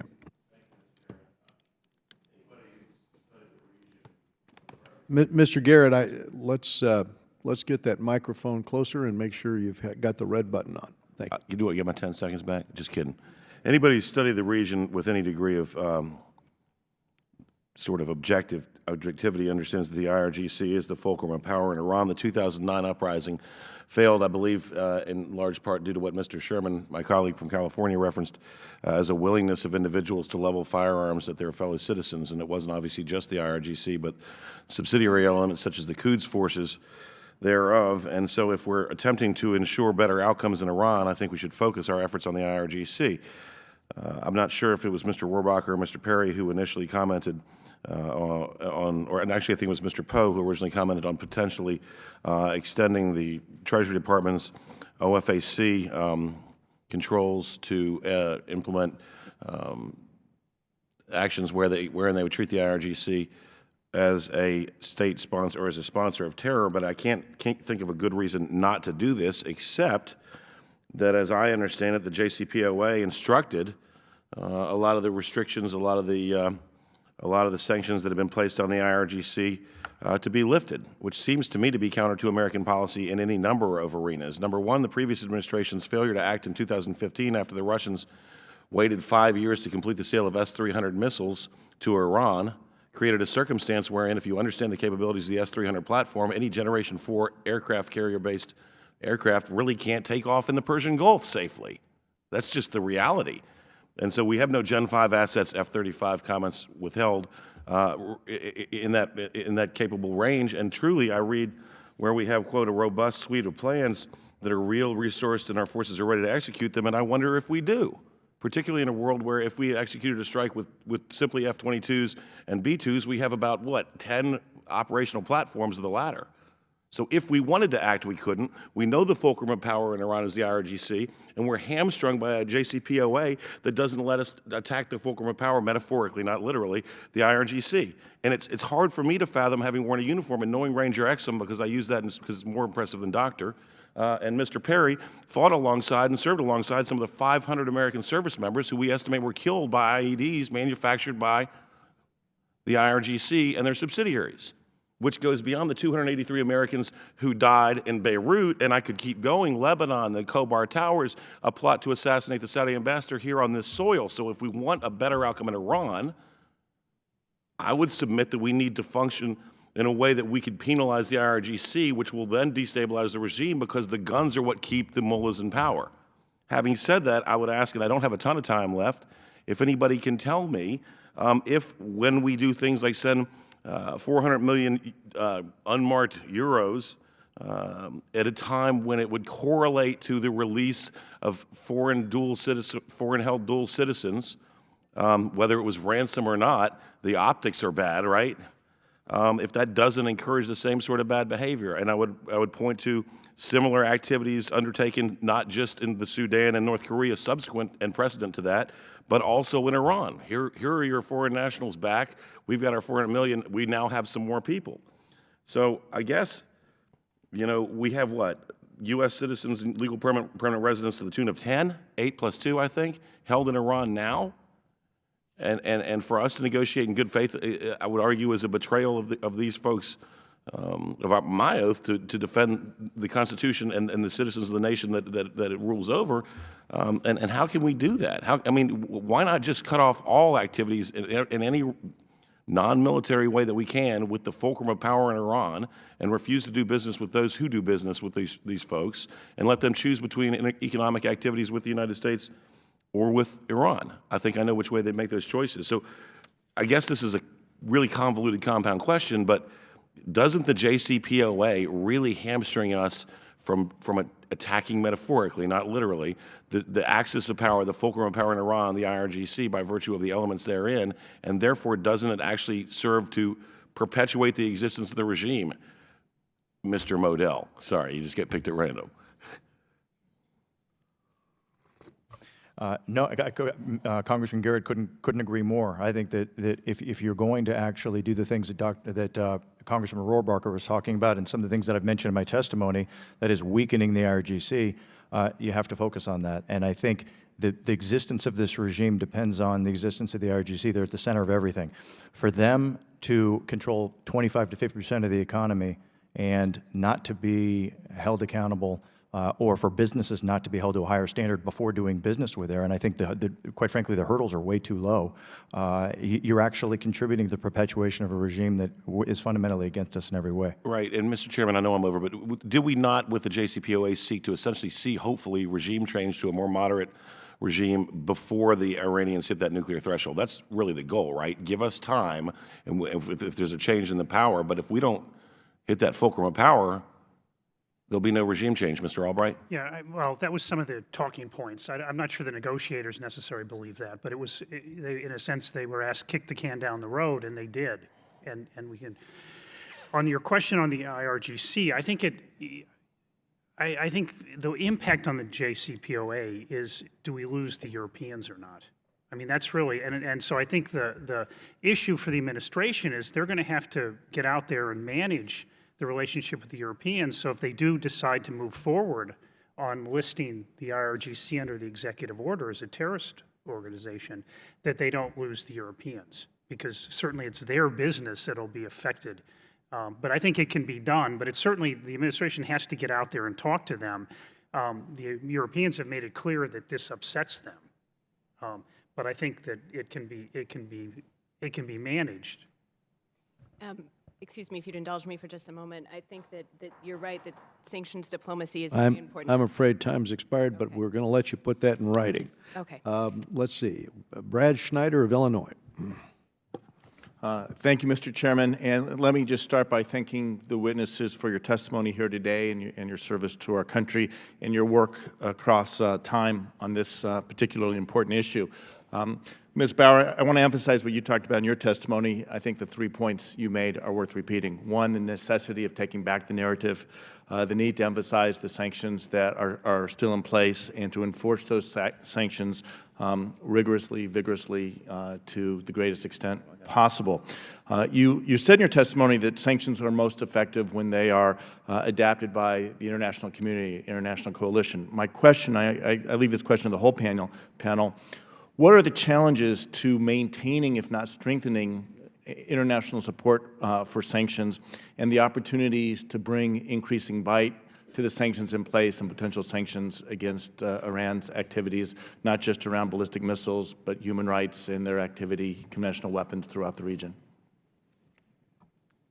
Thank you. I think that one of the challenges to increasing the bite of sanctions and to rebuilding this multilateral coalition that we had before, it does largely come down to the Europeans and the view in Europe that that an important part of their dialogue with Iran is a commercial dialogue. But they are divided on this point, and they in fact do maintain sanctions on the IRGC in Europe under their human rights authorities, and they maintain sanctions on Hezbollah's military wing. So there is they are divided on this issue.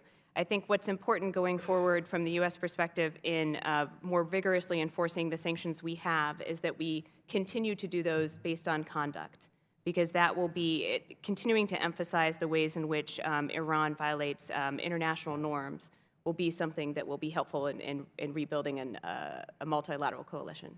Mr. Albright, you said with the last question that there's a question of do we lose the Europeans? What steps would increase that likelihood? What steps should we be taking to make sure that we don't lose the Europeans in enforcing sanctions? Yeah, I think it, and this would reflect just visits in Europe. I mean, this one, they will say, and maybe it's just the optics of it, the additional signal, but they will say that this would end business between the European companies and Iran. I understand what Mrs. Bauer said, and I would actually defer to her. But what I clearly heard was that there's something going on here, that this other designation would cause companies to pull back, and maybe it's not true. Maybe that'll be part of the management is that they should be more careful in the first place based on having these sanctions and the IRGC. But I do think that the administration has to get out there and start discussing these things with them and not just hope for the best. I'll continue down the panel. Ms. Mardell, you're nodding.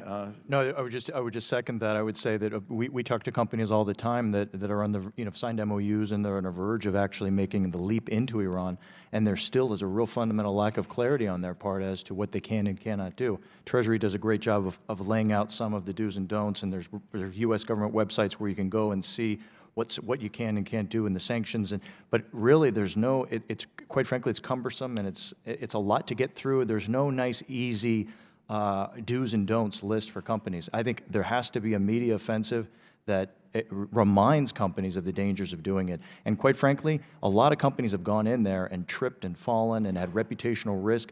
There should be some sort of a list, Consumer Reports, some U.S. government-sponsored website that actually details bad experiences that companies have had in going in there, so that other companies can reach out and say, wait a minute, maybe we ought to think about that.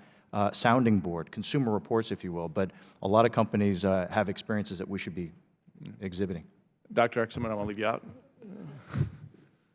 Well, sanctions is not my specialty, and I plead ignorance. I defer to the expertise of the other panelists. Thank you. I have just a little bit of time left, but I think, and I had raised these concerns when the JCPOA was announced, the need to make sure that Iran cannot get any closer to nuclear weapon during the time frame of the JCPOA or any time thereafter, and they need to make it clear that U.S. policy is Iran will never have a nuclear weapon. And with that, I yield back. I thank the gentleman. We go to Mr. Ted Lieu of California. Thank you. Let me first thank Chairman Royce and Ranking Member Engel for agreeing to have the next hearing be on Russia. I think we all appreciate that. And thank you to the panelists for being here, for your expertise, and thank you, Dr. Exum, for your military service. As you know, Iran is involved in Syria, as is Russia, and there are two news agencies, CNN and Reuters, reporting that the Pentagon is considering sending U.S. conventional ground forces to Syria. That would significantly alter our military footprint and operations in Syria. I think it is a very, very bad idea. The Trump administration has not laid out a plan for what they would do there. They have not set out objectives they would want them to achieve. The Trump administration has not explained who they would support in Syria, nor how long they would be there.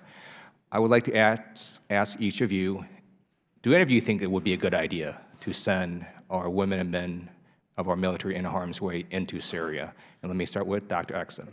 So, Congressman, you're asking all the right questions, if I could be so honest. I think that we'd like to know a lot more about what these soldiers would be doing. I think we'd want to know who they would be. I don't think, I mean, you followed this conflict closely. You know that our overall strategy against the Islamic State has been by, with, and through local partners. So we have had forces on the ground in Iraq and Syria to the degree that they would enable local partners. The strategic dilemma that this administration faces, specifically as it wants to go on Raqqa, is whether or not you can push on Raqqa without arming and training the YPG. Doing so would put at risk our relationship with a NATO ally in Turkey, and I think that's what this administration is wrestling with. We made the decision when we constructed the strategy to counter the Islamic State, which had buy-in from not only the civilians in the Pentagon, but also all the uniforms as well, that working by, with, and through local partners would make more sense. First off, because many of us are Iraq veterans, and we know that the Iraq War cost roughly almost 5,000 U.S. lives. I think during my tenure at the Department of Defense, the way in which we waged the conflict cost the loss of 5 U.S. servicemen.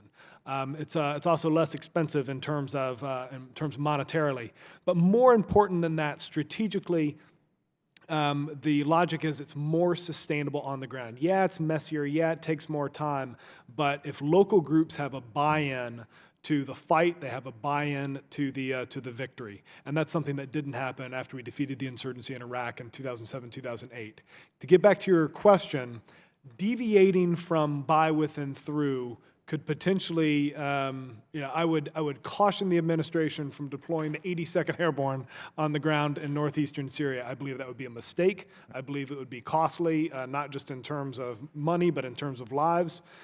If, by contrast, you're talking about limited conventional forces to help you breach the outer defenses of Raqqa in a way that might mean that you don't have to arm the YPG to the extent that would really inflame the relationship with Turkey. If that's what they're talking about, that's something different. So, Congressman, I think you're asking all the right questions. If I'm in the position of the Pentagon right now, I'm really weighing those options and trying to think about, which forces you're really talking about. So it all depends on kind of the force protection or the forces that they're talking about. Thank you.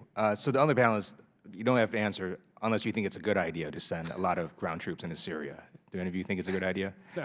All right. So I have limited time. I want to talk about Yemen. Dr. Axum, you mentioned Yemen. As you know, Iran's involved there. That's right. I don't have a problem with freedom of navigation. What I have a problem with is the United States, we're refueling a Saudi-led coalition of aircraft that drop bombs in Yemen, and we don't have any idea where they drop them. That's been told to us. I've gone to briefings, and we don't know. And it turns out that there has been multiple airstrikes on civilians. Amnesty International, Human Rights Watch have documented over 70 unlawful airstrikes on wedding parties, on a Doctors Without Borders hospital, on schools. Children, women, civilians are being slaughtered. These look like war crimes. And the U.S. military should not be aiding and abetting war crimes. And what I want to know, Dr. Axum, is sort of your view on that issue. So, Congressman, you put your finger on why I think the last administration was reluctant to get deeper involved in the conflict in Yemen. I think in some ways the last administration, to put it crudely, tried to be half pregnant. There's a strategic argument to be made for if you're going to get involved in the conflict, then help the Saudis and the Emiratis and their coalition win, and help them win in a way that is compliant with the laws of armed conflict and that allows you to have some influence over the way they are involved, or you completely step away and you say that we can't be involved with this conflict. I think we tried to find a middle ground, and I think that's where that led to some of the confusion and some of the problems. I will say, however, that we do have adversaries in Yemen, Al-Qaeda in the Arabian Peninsula, for example, the Islamic State in Yemen, where it might make sense to partner with some of our forces on the ground or some of our partners, the Emiratis, for example, who are kind of a cut above the other Gulf forces in terms of their competence. And there it might make sense to partner with them against threats to freedom of navigation.